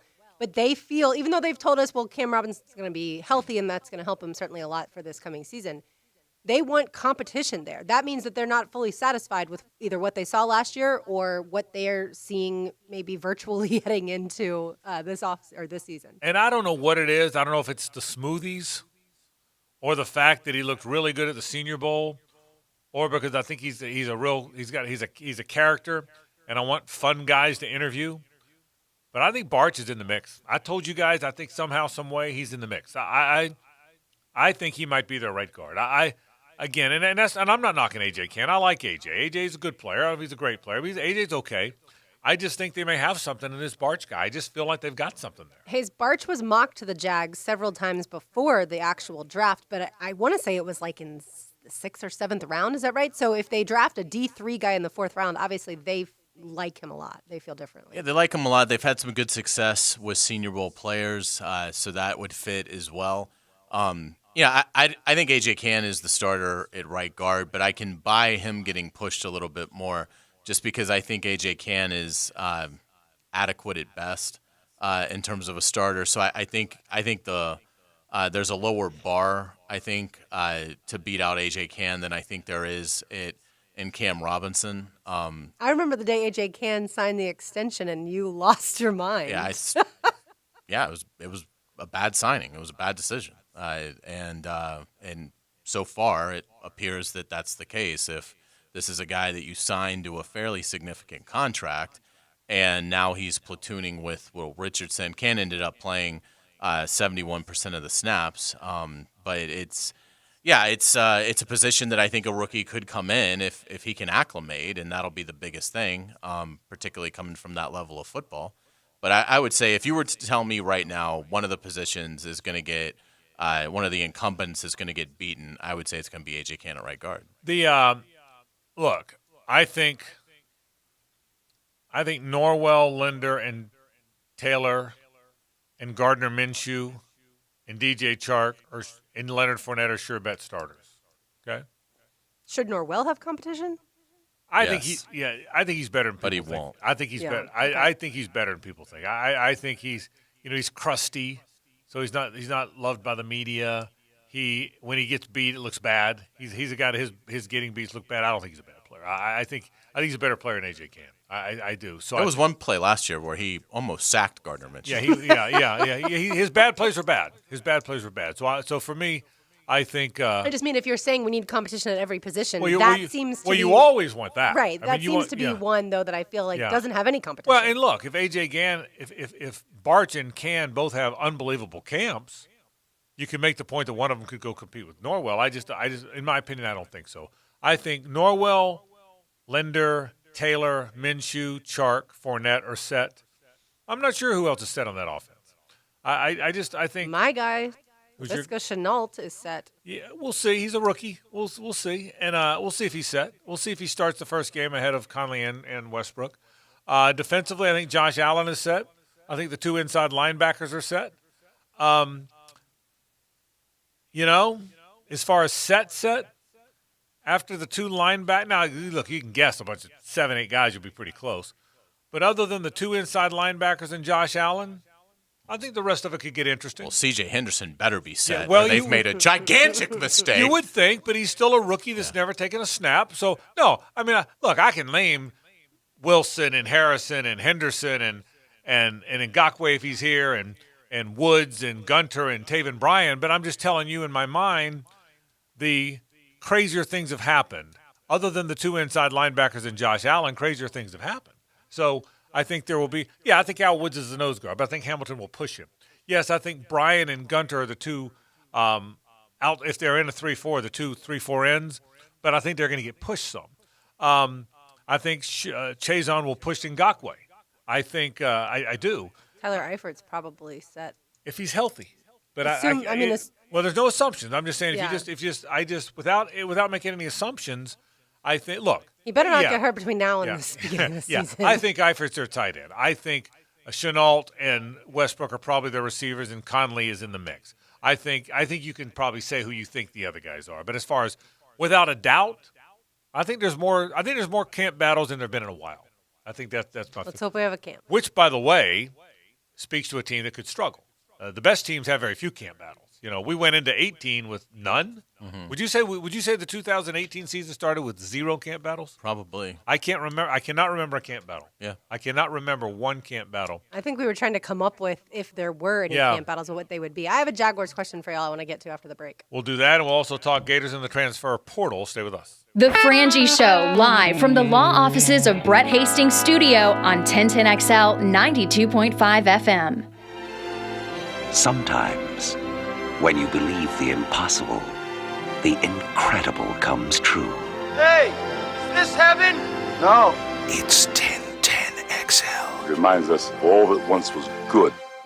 This is Hayes Carlion for Harrell & Harrell. If you are in need of a personal injury attorney, you need to find the perfect team. A team with the ample resources needed to win your fight while maintaining that essential personal touch. I've known Holt & Julie Harrell for decades, and trust me, you will get that personal touch at Harrell & Harrell. Holt & Julie have figured out that important balance. They are from Jacksonville, they care about Jacksonville, and being a community-based firm. Smart, savvy, but most important, compassionate. Hopefully you won't need them, but if you're ever injured, call Harrell & Harrell at 251-1111. Things are moving again in our community, and like so many other local businesses, Diamonds Direct is now open. We're ready to get back to our mission of helping you celebrate your love like never before. Our showrooms are clean, and we're taking all the necessary safety precautions. Our showcases are fully stocked, our values and prices are better than ever, and our team is eager to serve. And starting this Friday, we're helping in a big way with our most aggressive finance offer ever. 5 years, 0 interest financing with nothing down on any purchase. Yes, 60 months, 0 interest on anything. All certified diamonds, all designer rings, all fashion jewelry, all earrings, pendants, bands, and bracelets. If you've had to delay that engagement or wedding or that anniversary or birthday celebration, Diamonds Direct is here to help. Starting Friday, you can spread your payments over 5 years with 0 interest. At Diamonds Direct, now more than ever, we know love is the most essential thing in our lives. So come see us and let us help you share that love with something she'll have forever. Diamonds Direct. Open Memorial Day, too. Get details, store hours, and directions at diamondsdirect.com. We've all faced difficult times, and you deserve a break. That's why we created our exclusive Beaver Cares campaign to help stimulate our local economy and offer you unprecedented savings. No payments for 6 months, $1,000 cash back, 0% financing, and up to $6,000 more for your trade. Plus, with the purchase of every vehicle, you will support a local business and receive a $200 gift card of your choice. Visit beavercares.com for more information on how you can support the recovery of our community together. Of course, Roland Reich Plumbing has awards from Folio Weekly and the Bold City's Best. Now, Roland Reich is also confirmed as the Google Guaranteed Plumbing Service. Because when you do plumbing right, the word gets around. That's Roland Reich Plumbing. This Date in Sports History is brought to you by Southeast Orthopedic Specialists. On May 18th, 1995, the Orlando Magic defeated the Chicago Bulls in the Eastern Conference semifinals, making it the final time in Michael Jordan's career where he lost in the playoffs. This is Greg Huntington with Advanced Disposal. In these uncertain times, there's one thing you can be certain of. Advanced Disposal and companies like us are committed to continue to provide critical environmental services that you depend on. When you see your local garbage person collecting waste in your neighborhood or place of business, then give them a wave and a thumbs up. Through these challenging times, Advanced Disposal is still hiring drivers and essential staff throughout Northeast Florida. So please go to advanceddisposal.com/careers and join our team today. Be safe. Hi, folks. Frank Frangie here, reminding you again that Stanley Pools is the best pool company in Jacksonville and has been since 1988. Call them at 269-7277 for new pools, remodeling, pavers, fire pits, you name it. They have their own screening division. They do it all, and they can provide maintenance for your pool as well. Lord knows I use them for that. If you want a pool company you can trust, call the best one in town. Stanley Pools, 269-7277 for Stanley Pools. Blue here for Streamsong Golf Resort and Spa. Play the Black Course, which Golf Week ranked as the third best course in the state of Florida. I played Streamsong many times, and there's nothing like it. Golf Digest gave Streamsong the 2020 award for the best golf resort. Stay and play packages are available. Several restaurants, spa, pool, fishing, sporting clays, perfect for your golfing buddies or the whole family. Call Streamsong today at 863-428-1000 or go to streamsongresort.com. No better time to support your local restaurants. Leon Searcy here for Wingstop. All your 6 Wingstop locations are locally owned and operated. Wingstop always has specialized in carryout, but now all locations are delivering. From Orange Park, the north side, the south side to the beaches. You know my favorite, I'm a lemon pepper guy. We're here for the community. Order online or download the app. You can pick it up at the store, order at the store to go, or have it delivered. Can't stop. Wingstop. Mark Watson here with Hardball Creative. It's been a crazy couple of months, but as we prepare to move forward, make sure your company is ready. Welcome employees back with a new polo or branded coffee mug. Outfit servers with new tees and caps. Or what about car magnets for deliveries? Remember, Hardball does it all. Call us today at 9988778 or online at hardballcreative.com. Hardball Creative. Hardball does it all. The 2020 NFL schedule is out, and single-game tickets are on sale now at Jaguars.com. Don't miss a minute of the action at TIAA Bank Field as Gardner Minshew leads the Jaguars against the AFC South. Be there as Pro Bowlers Josh Allen and DJ Chark show the Bears, Browns, Lions, Dolphins, and longtime rival Pittsburgh Steelers how we level up in Duval. For complete details, visit Jaguars.com or call 904-633-2000. The NFL has implemented a full refund policy for 2020 in case any games are lost or played without fans. Visit Jaguars.com for full details. This 1010XL 92.5 FM hour is powered by Anajar and Levine Accident Attorneys. Call 904-600-4000. That's 904-600-4000. Frank Hayes, Gibby, and Lauren with you. Do the Jaguars have a position group that's in the top 10 when you look across the entire NFL? One position group. Off the top of my head, if Ngakwe's on the team, I'm going to throw some ifs at you. Sure. If Ngakwe's on the team, then I would say whether you call it outside linebackers or defensive ends, that would be. Other than that, Pass rushing specialist. Yeah, I would say yes. I would say that's definitely top 10. Other than that, I'm going to go no. I'm going to go. I assume that was offense. That was all defense. Oh, okay. That was linebackers, secondary. Quarterback, no. Running back room, top 10. Let me defer that thought for a second. Wide receivers, no. Maybe in time, but not now. Tight ends, no. Offensive line, obviously, no. So I would say pass rushing specialist, if I can have, if that can be one position group. And Ngakwe's there, I'll say yes. Nah, probably not even running backs. I mean, I think Fournette's a good player. I think Thompson will help him. I like the two young guys, but I'm not going to say top 10. So pass rushers, nothing else for me, Hayes.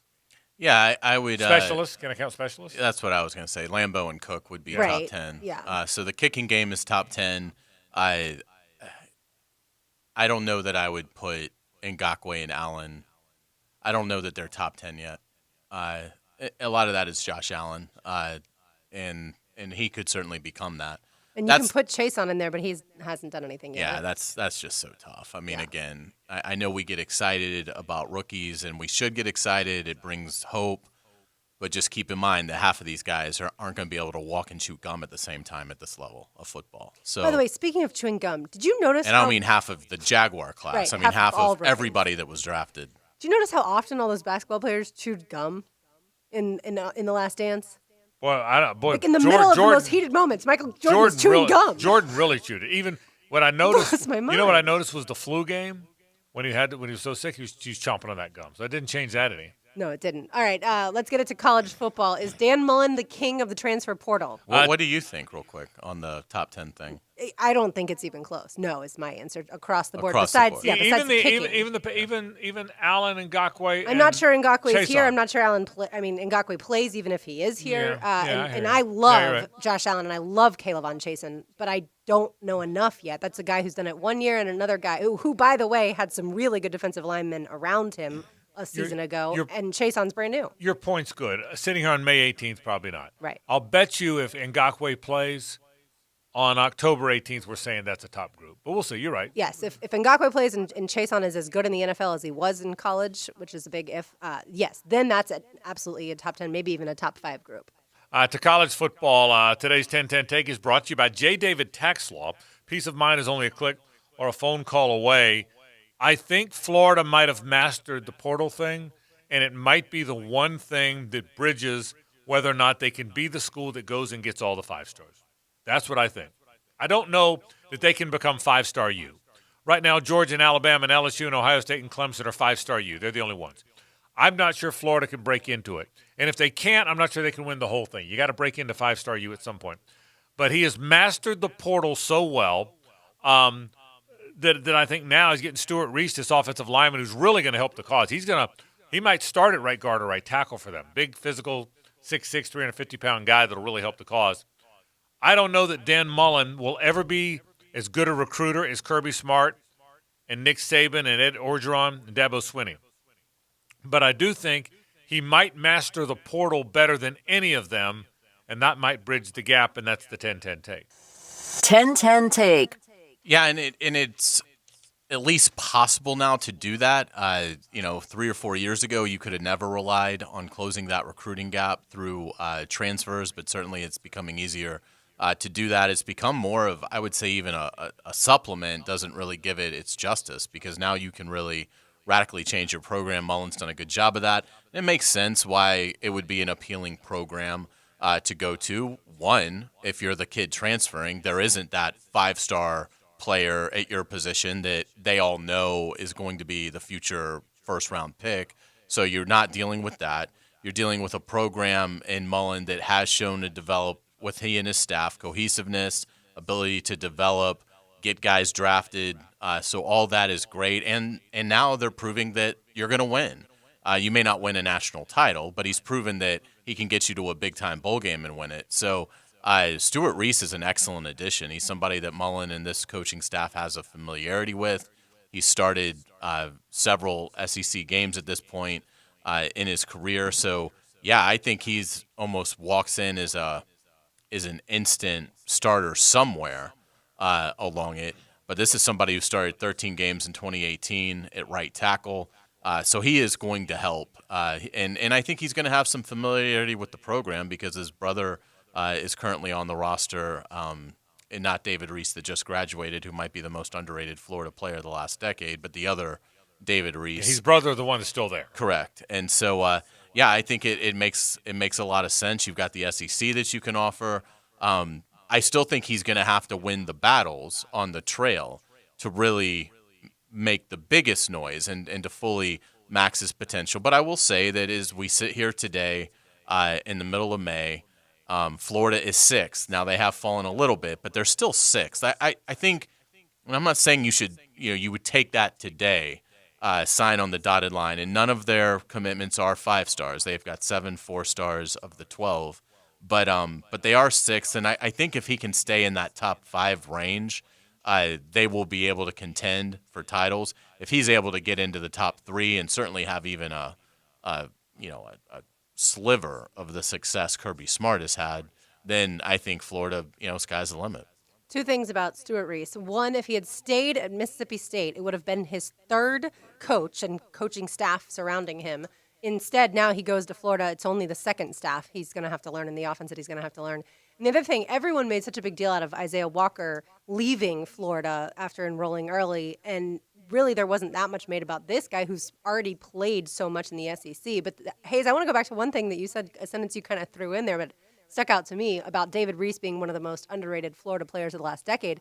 So he gets signed by the Panthers as an undrafted free agent. We all know Luke Kuechly retired. I'm not saying he's going to be the next Luke Kuechly, but could David Reese be the starting middle linebacker in Carolina at some point? I don't know enough about the roster, but I would not bet against David Reese. I mean, to me, that'll all come down to, can he athletically handle it? Does he get exposed from agility, speed, acceleration?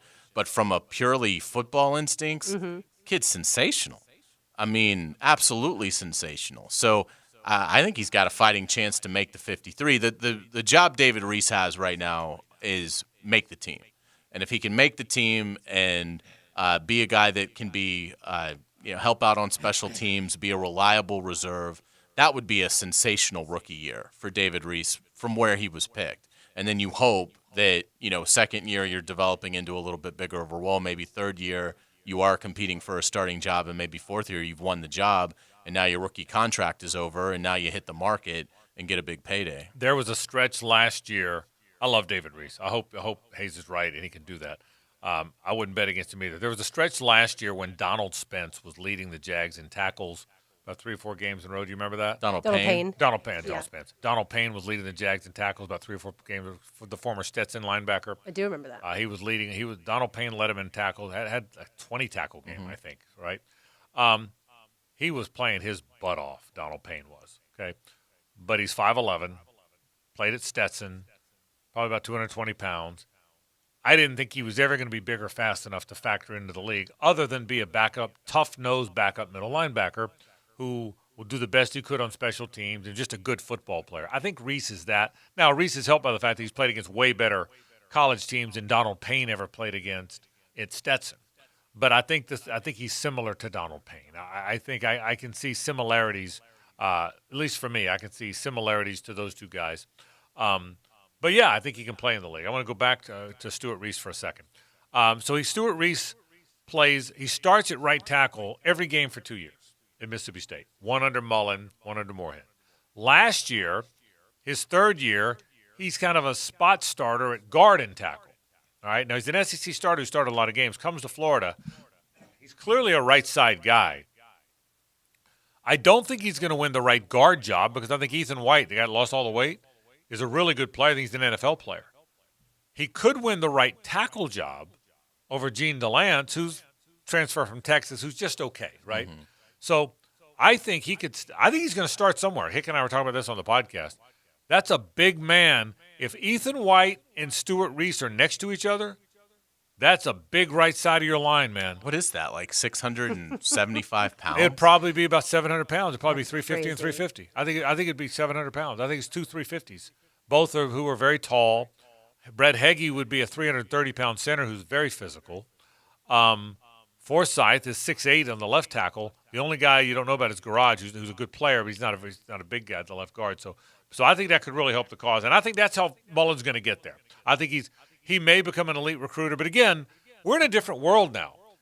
How good a recruiter you are includes the portal now. Someone's got to keep an eye on it. Someone's got to manage the portal, and the one thing that helps you, can you become the school where players want to go to? Quarterbacks started wanting to transfer to Oklahoma. Quarterbacks want to transfer to go play for Mike Leach. That's why the Stanford guy just got there this year. That's why Minshew wound up there a couple years ago. KJ Costello. Yeah, Costello. So I think they want. So I think, can Florida become the school where, wide receivers, Van Jefferson, Pouncey from Texas, who hopes to get eligible this year, Justin Shorter from Penn State, who wants to get eligible this year, Trayvon Grimes, who came from Ohio State. Jefferson and Grimes, if Pouncey and Shorter get eligible, that's 4 wide receivers who will have transferred there in a 3-year period, all of whom might be pretty good players. So that's the whole point of my take is if you can become the school where teams want to go, where players want to go, players that maybe didn't know enough about Dan Mullen when they signed, that's who's going there. Guys who didn't know about it thinking, gosh, I wish he'd have been there when I was making the decision. Well, now you can go. And not just grad transfers in like a Jonathan Grenard, but also guys like Brenton Cox who do have to wait the year, and then they think it's worth it, and then eventually they get onto a team, like you said, Hayes, that's hopefully going to win a lot. But they're still not 5-star U. I still think they only have they have 3 5-stars now. They've got Lingard, they've got Cox, and now Gervon Dexter, the defensive tackle they signed this year. That's it, right? 3 shorter, right? Shorter. Okay, so let's say it's 4. Well, 3 transferred in. Right. Okay, so if it's Shorter, Lingard, and Cox are 3 of the 4, Dexter's the only one they signed out of high school. So that's the point. So they still don't have a lot of 5-stars that they got out of the game. All right, 1 segment ago. We'll talk a little hardball. Florida said goodbye to the MAC, and Major League Baseball may be right around the corner. That's next. Stay with us on 1010XL and 92.5 FM. The Frangie Show, live from the law offices of Brett Hastings Studio on 1010XL 92.5 FM. Walked into Center State Bank. Went through the drive-thru at Center State Bank today. I really trust my friends there. I like knowing that my bank is a bank I can trust. I like knowing in these difficult financial times, the people handling my money are good at it. They know me. They trust me. I like dealing with my friends at Center State Bank. It truly is the best bank in Jacksonville. 10 locations, all those drive-thrus are open, or you can make an appointment and visit them in the lobby. You want a bank you can trust? You have an easy choice in Jacksonville, folks. Go to Center State Bank. Dan Hicken.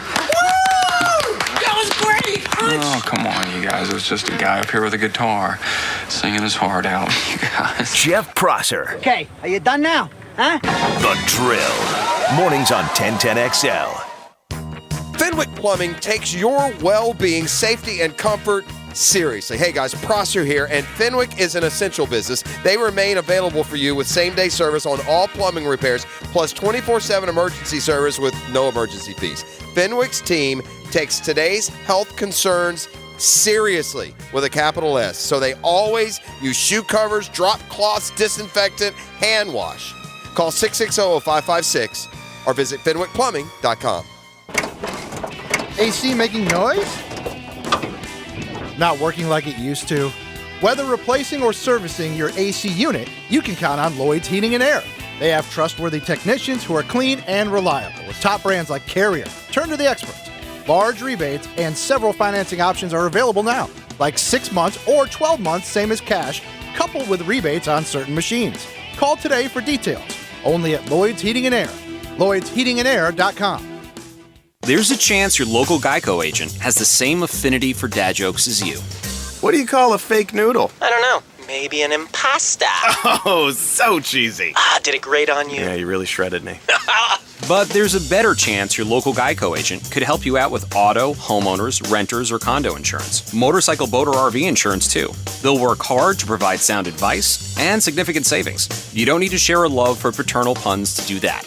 Local Geico agents. Call or visit yours today. The natural habitat of a creepy doll is a horror movie. It can't help being creepy. It's that small, fixed smile and those never-closing eyes, always watching you, plotting, which you're imagining. It's mindless. But when the creepy doll hears that Geico not only saves people money, but also gives them easy access to emergency roadside service through an award-winning app, it knows you should switch. Because yes, switching to Geico is a no-brainer. The only question is, how did the creepy doll move from the bedroom to the hallway? I would get out of the house. Jacksonville is bouncing back to business. Southeast Orthopedic Specialists, J. David Tax Law, and First Coast Honda dealers are up and running again. If your business is back open, tell us at 1010XL.com. My name is Janice. I'm a client of Brett Hastings. Brett is the most brilliant, diligent, hardworking attorney I have ever met. He is truly dedicated to his clients and fights for them to the very end. Brett fought hard to win a large personal injury lawsuit for me. They are the very best legal team I have ever met. I would hire them again in a heartbeat. Learn more at justiceforjacksonville.com. Law offices of Brett Hastings, where the injured find justice. Coach Jason Christie here with the Jacksonville Icemen. Hockey is a tough sport, and our athletes sometimes get hurt. That's when we send them to Southeast Orthopedic Specialists. Their fellowship-trained doctors are the best in the business. This is Dr. Kevin Murphy with Southeast Orthopedic Specialists, where athletes are treated like pros. Relieve pain and get back to life. Southeast Orthopedic Specialists. Don't feel bad when they know more than you. I want to apologize. Yeah, what happened there? We've all been there. Helmets and Heels. Driven by Tire Outlet. Brought to you by Underwood Jewelers. Tuesdays from 6 to 8 p.m. On 1010XL. In these tough times, EnviroMasters stands alone as trusted experts in Jacksonville and across the country when it comes to killing COVID-19. Their electrostatic spraying service has been in operation for years. In fact, over 50,000 sprays in the last 3 years. This is nothing new for EnviroMaster and encountering these tough, debilitating viruses. Killing COVID-19 and 4 dozen others, local businesses can count on EnviroMasters. 683-6399. That's 683-6399. Hey, it's Tony from Tony D's Pizza. If you love our pizza and pasta dishes, let us cater an event for you. Family function or office parties, we can deliver you an amazing Italian meal. Remember, it's not just pizza at Tony D's. Bay Meadows and $2.95. Hi, folks. Frank Frangie here for Orange Environmental Services, the superstars at taking care of your pest control and your lawn. They mow our lawn, they treat our lawn, and they're the best in the business at pest control with Centricon Termite Protection. They are the superstars. I trust them. You should too. 272-3284. The superstars at taking care of your pest control and your lawn are Orange Environmental. Call them today at 272-3284. This 1010XL 92.5 FM hour is powered by Anajar and Levine Accident Attorneys. Call 904-600-4000. That's 904-600-4000.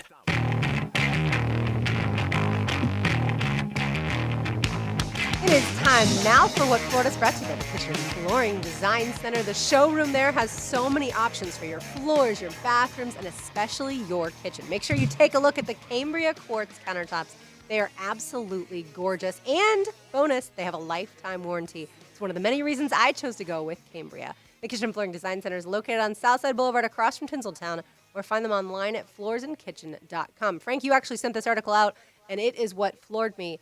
How incredibly honest the former Olympic swimmer Michael Phelps was in regards to his mental health, especially right now, his recent struggles in this pandemic. Look, he shared a lot of really personal details, and it's obviously a great thing that everyone nowadays is becoming more open about sharing different struggles that they've had. But I just thought his was incredibly candid. Yeah, I thought 2 things. Number one, the lack of normalcy can make you crazy because we rely on our normalcy. We do. Right. And especially for someone like him who had such a routine for so long. And I think any time. And I think Olympic athletes really face this, but certainly some guys do in major televised sports or spectator sports.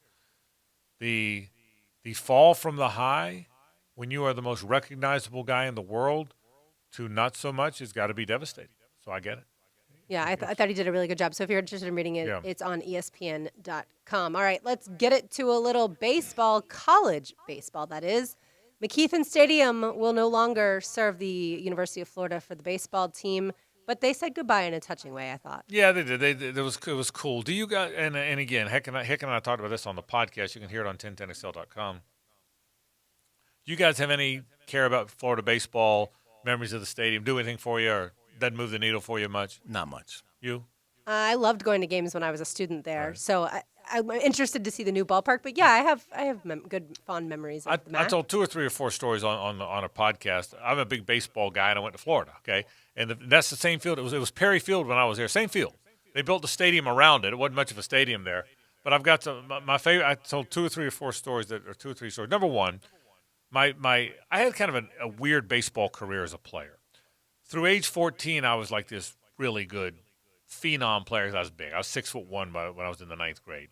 I threw like a no-hitter and a one-hitter in junior high school. So, I mean, I was this really, really good pitcher. Threw really hard. Got to high school at Inglewood, had an awful dislocation of my shoulder. Climbing around, I've never done, but I dislocated my shoulder to where it tore the labrum badly. Couldn't even dress out as a junior. Didn't get to contribute much as a senior. So I kind of lost my high school career to this awful shoulder dislocation after having all this promise as this 9th grade pitcher. But then tried to get back in shape afterwards and went to junior college a couple of years and really worked hard. I've told this story before. Ran a lot when I was going to walk on. Got to try and walk on out there. I got to pitch 2 innings on that field. I wasn't good enough to play for Florida, but I got to pitch 2 innings on that field. The same mound that they're using now. I got to go out there and pitch. I faced you got 2 innings. The walk-on tryout, you got 2 innings. So I faced 7 batters. Really would have faced a minimum, but a left fielder dropped a fly ball. And I struck out 3 of the 6 guys I got out. So I threw about as well as I could throw. The next day, they had a list of guys they were bringing. There were 61 guys out there. They had a list of guys they were bringing back. I think 2 made the team on the walkout tryout there. But they brought back 7 guys after the first 61, and my name was there with an asterisk. That's pretty cool. I didn't know what the asterisk meant. It meant see Coach Weber. Coach Jay Bergman was the head coach. Steve Weber was the assistant, the pitching coach, who later went on to Georgia and won a national championship as a head coach. But he ran the walk-on tryout. I remember going in there, and he said, "Hey, Frank, you threw real well, blah, blah, blah, blah, blah." Long story short, he said, well, "You're pretty much not good enough to pitch for us." He said, "You're not good enough to be in it," which I kind of knew. He wasn't breaking any news to me. But it's kind of cool seeing my name up there with a little asterisk. So I went in there. But I got 3 of them out. Yeah. Well, there were also other walk-on guys. And actually, for the record, I got 6 of them out. So struck 3 of them out. So I felt good telling you that. But anyway, so he said, you're not good enough to pitch here. And you're a junior. He said, I don't see upside. If you were a freshman, I thought in 2 years you're this, I would keep you around. So I'm probably not going to. And I wouldn't think you'd want to stick around here and throw batting practice and pitch against the northern schools. And I said, no, I don't think so. He said, well, but I will call some schools for you if you really want to play college baseball. There's some schools in the state that could use you, and we have a good relationship. The coaches do. And I said, no, I want to be a sports writer. I'm not that good a pitcher. I may be a pretty good sports writer. That was my thinking at the time. But I remember that will always be my first memory of that field, and walked back out of his office right through the third base dugouts, which it was there. That was kind of cool. So that'll be a memory. A second memory is when I was in school there, Jeff Pyburn, who was a quarterback at Georgia. Do you remember him? A Georgia quarterback named Jeff Pyburn, right before Buck Ballou. In fact, he and Ballou were both on the Georgia baseball team. In fact, when Ballou came, I hung out with him a little bit because we had played summer baseball together. I'd played on all these summer teams in hopes of playing at Florida one day. So I played. In fact, one year I played with a bunch of Georgia guys on the Valdosta Red Sox for a handful of games. So anyway, but I remember Jeff Pyburn, who I didn't know, hit a ball at McKeithen Stadium as I was in the stands watching. The only ball I ever saw, and you know the stadium now. I mean, you've been to enough. There's the stadium, then there's a parking lot, and then there's the O'Connell Center. Okay? The only guy I ever saw hit a ball over the parking lot on the fly and land in the grass. Remember how the grass went up the side of the O'Connell Center? It looked like a berm almost? Mm-hmm. Only guy I ever saw hit a ball over that stadium, over that parking lot, and onto the grass in the berm. Most amazing shot I've ever saw in college. So that's the second memory. The third was as a sports writer, 1991, I want to think, covering the Gators. John Burke, a pitcher for Florida, threw a no-hitter in the NCAA tournament, and the game ended at 2 a.m. Literally 2 a.m., and the Times-Union got the story in the paper. Wow. 2. Back then, the third edition deadline was midnight, so those are my 3 remembrances of McKeithen Stadium. Here's the bottom line. I told Hicken this. It wasn't a very good ballpark. You were hot because it wasn't covered. There was no charm to it. They made it a little bit better. They've kind of renovated it here or there, but it wasn't a very good ballpark. As you look at the 3 major sports, at least what I call them, the Swamp has no peers. In my mind, I'm biased now. I'm a biased Gator fan, so everybody loves their college stadium the most. If you're a Georgia fan, there's nothing like going between the hedges. If you're an FSU fan, there's nothing like Doak at night on a Saturday night. If you're an LSU fan, there's nothing like Death Valley on a Saturday night. I get it. If you're a Clemson fan, nothing like rubbing the rock. We all love our stadium the most. Doesn't make ours better, it's just ours. But I would put my stadium against any of them. I'd put the Swamp. I don't care where. I will put my football stadium against any of them. It's just that good, okay? I have not yet been, shame on me, I've not been to Exact Tech Arena. Have you? No. Have you? No. Shame on me. I've not been to Exact Tech Arena, but they say it's nice. It competes with all of them. It's not Rupp Arena, but it's nice. But we never had a very good baseball stadium.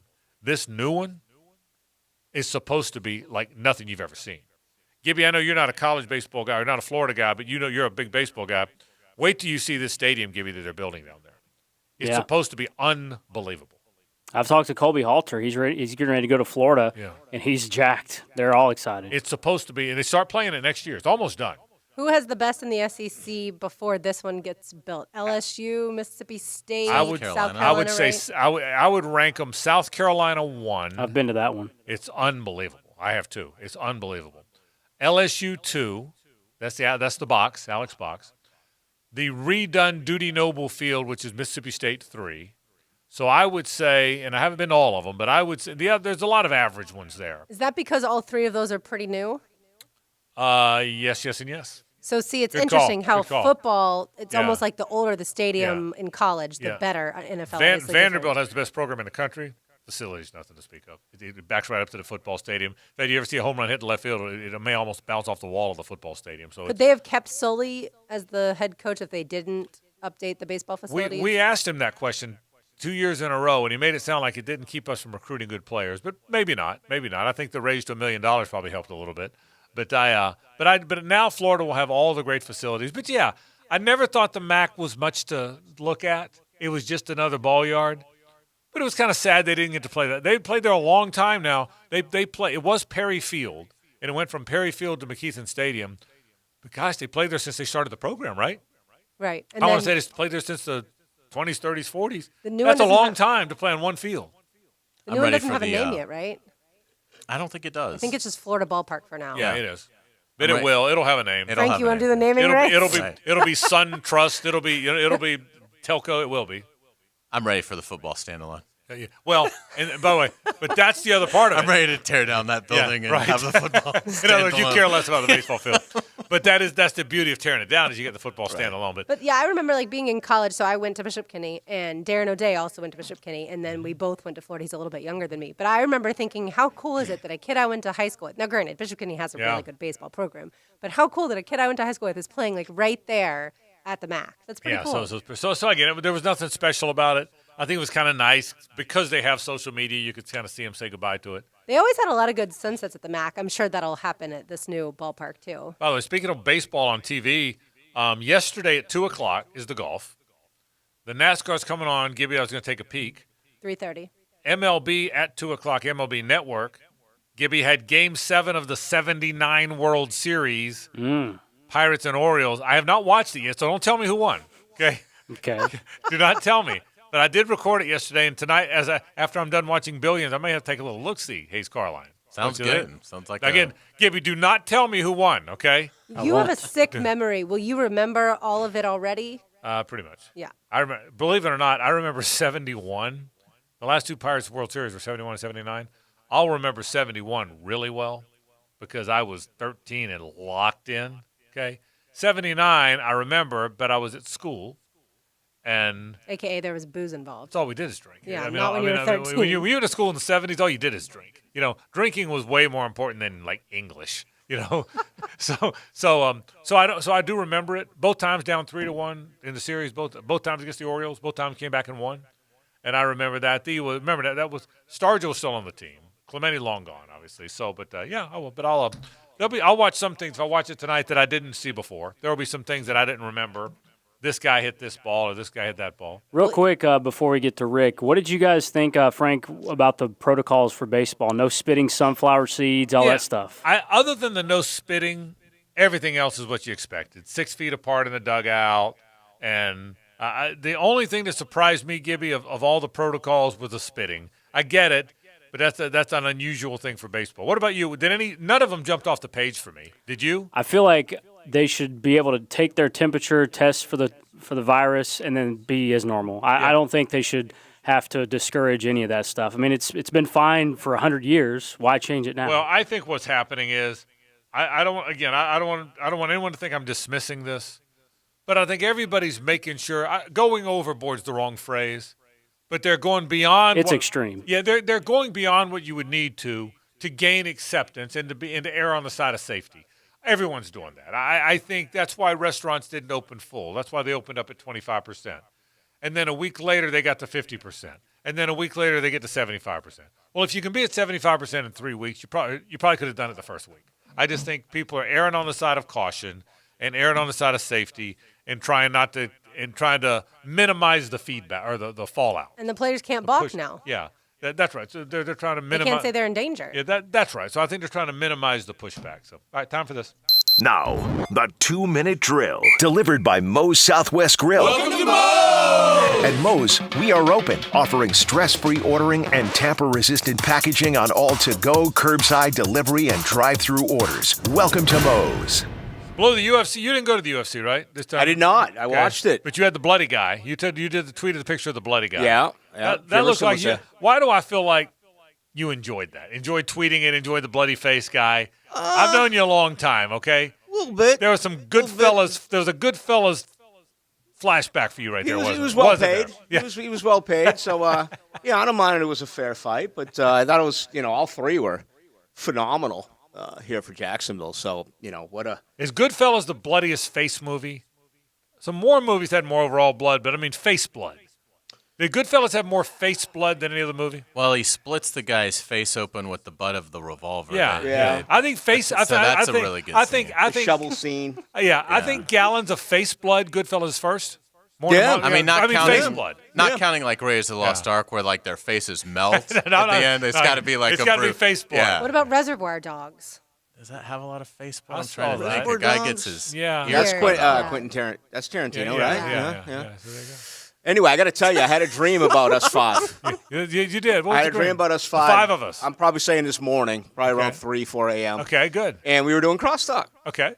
And you said, so what's coming up tonight? And I said, well, my soon-to-be 83-year-old dad and my 76-year-old mom were saying goodbye to Boston. They're moving down here full-time. They're moving to Tampa. Very cool. Hayes Carlin goes, here we go again. Baloo talking about his parents. Did that happen in your dream? Yes. So then I turned to Hayes and I said, that's why I'm on at night. I can talk about whatever the hell I want to. So and that was my dream. How about that dream? You must have heard then. Sometimes when you walk out of here, he goes, "Great, Baloo's talking about his parents."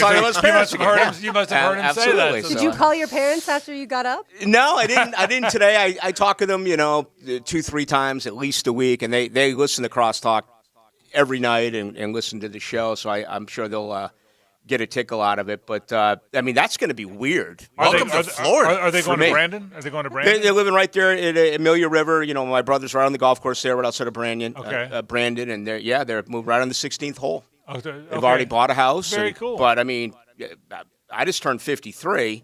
My whole life has been there. They bought the house 2 years earlier than that, so they were there for 55 years. Yeah. They're packing up and leaving. But they're going to his course, Riverbrook or whatever it's called. Yep. Okay. Yep. River Hills. River Hills. That Rick's brother and now parents live probably a mile and a half from my brother-in-law. As big as Tampa is, they live here to the ale house from my brother-in-law. So I mean it gets chilly and it's going to be warm. They're going to move down here in the middle of July. They're going to find out it's pretty warm here. So anyway, I thought I'd share that with you guys. I love it. What do you got tonight? We got a lot. We got the Czar coming up.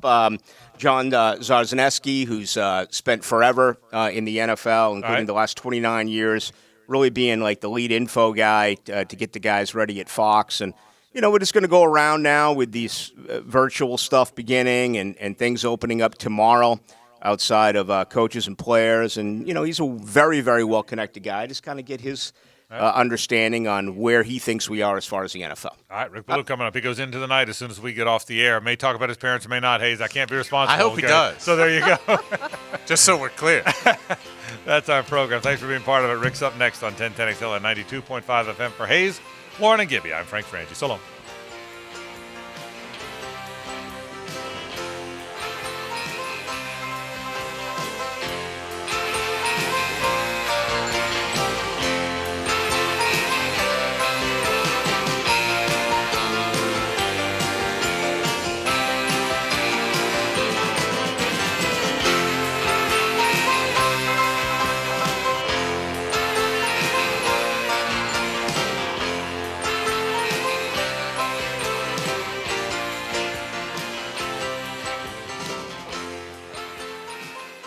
The Frangie Show, live from the law offices of Brett Hastings Studio on 1010XL 92.5 FM. Rick Ballou. Breathe. Focus. Keep it simple. Practicing social distancing since the 70s. That's my kind of guy. Into the night with Rick Ballou. Evenings on 1010XL. Things are moving again in our community, and like so many other local businesses, Diamonds Direct is now open. We're ready to get back to our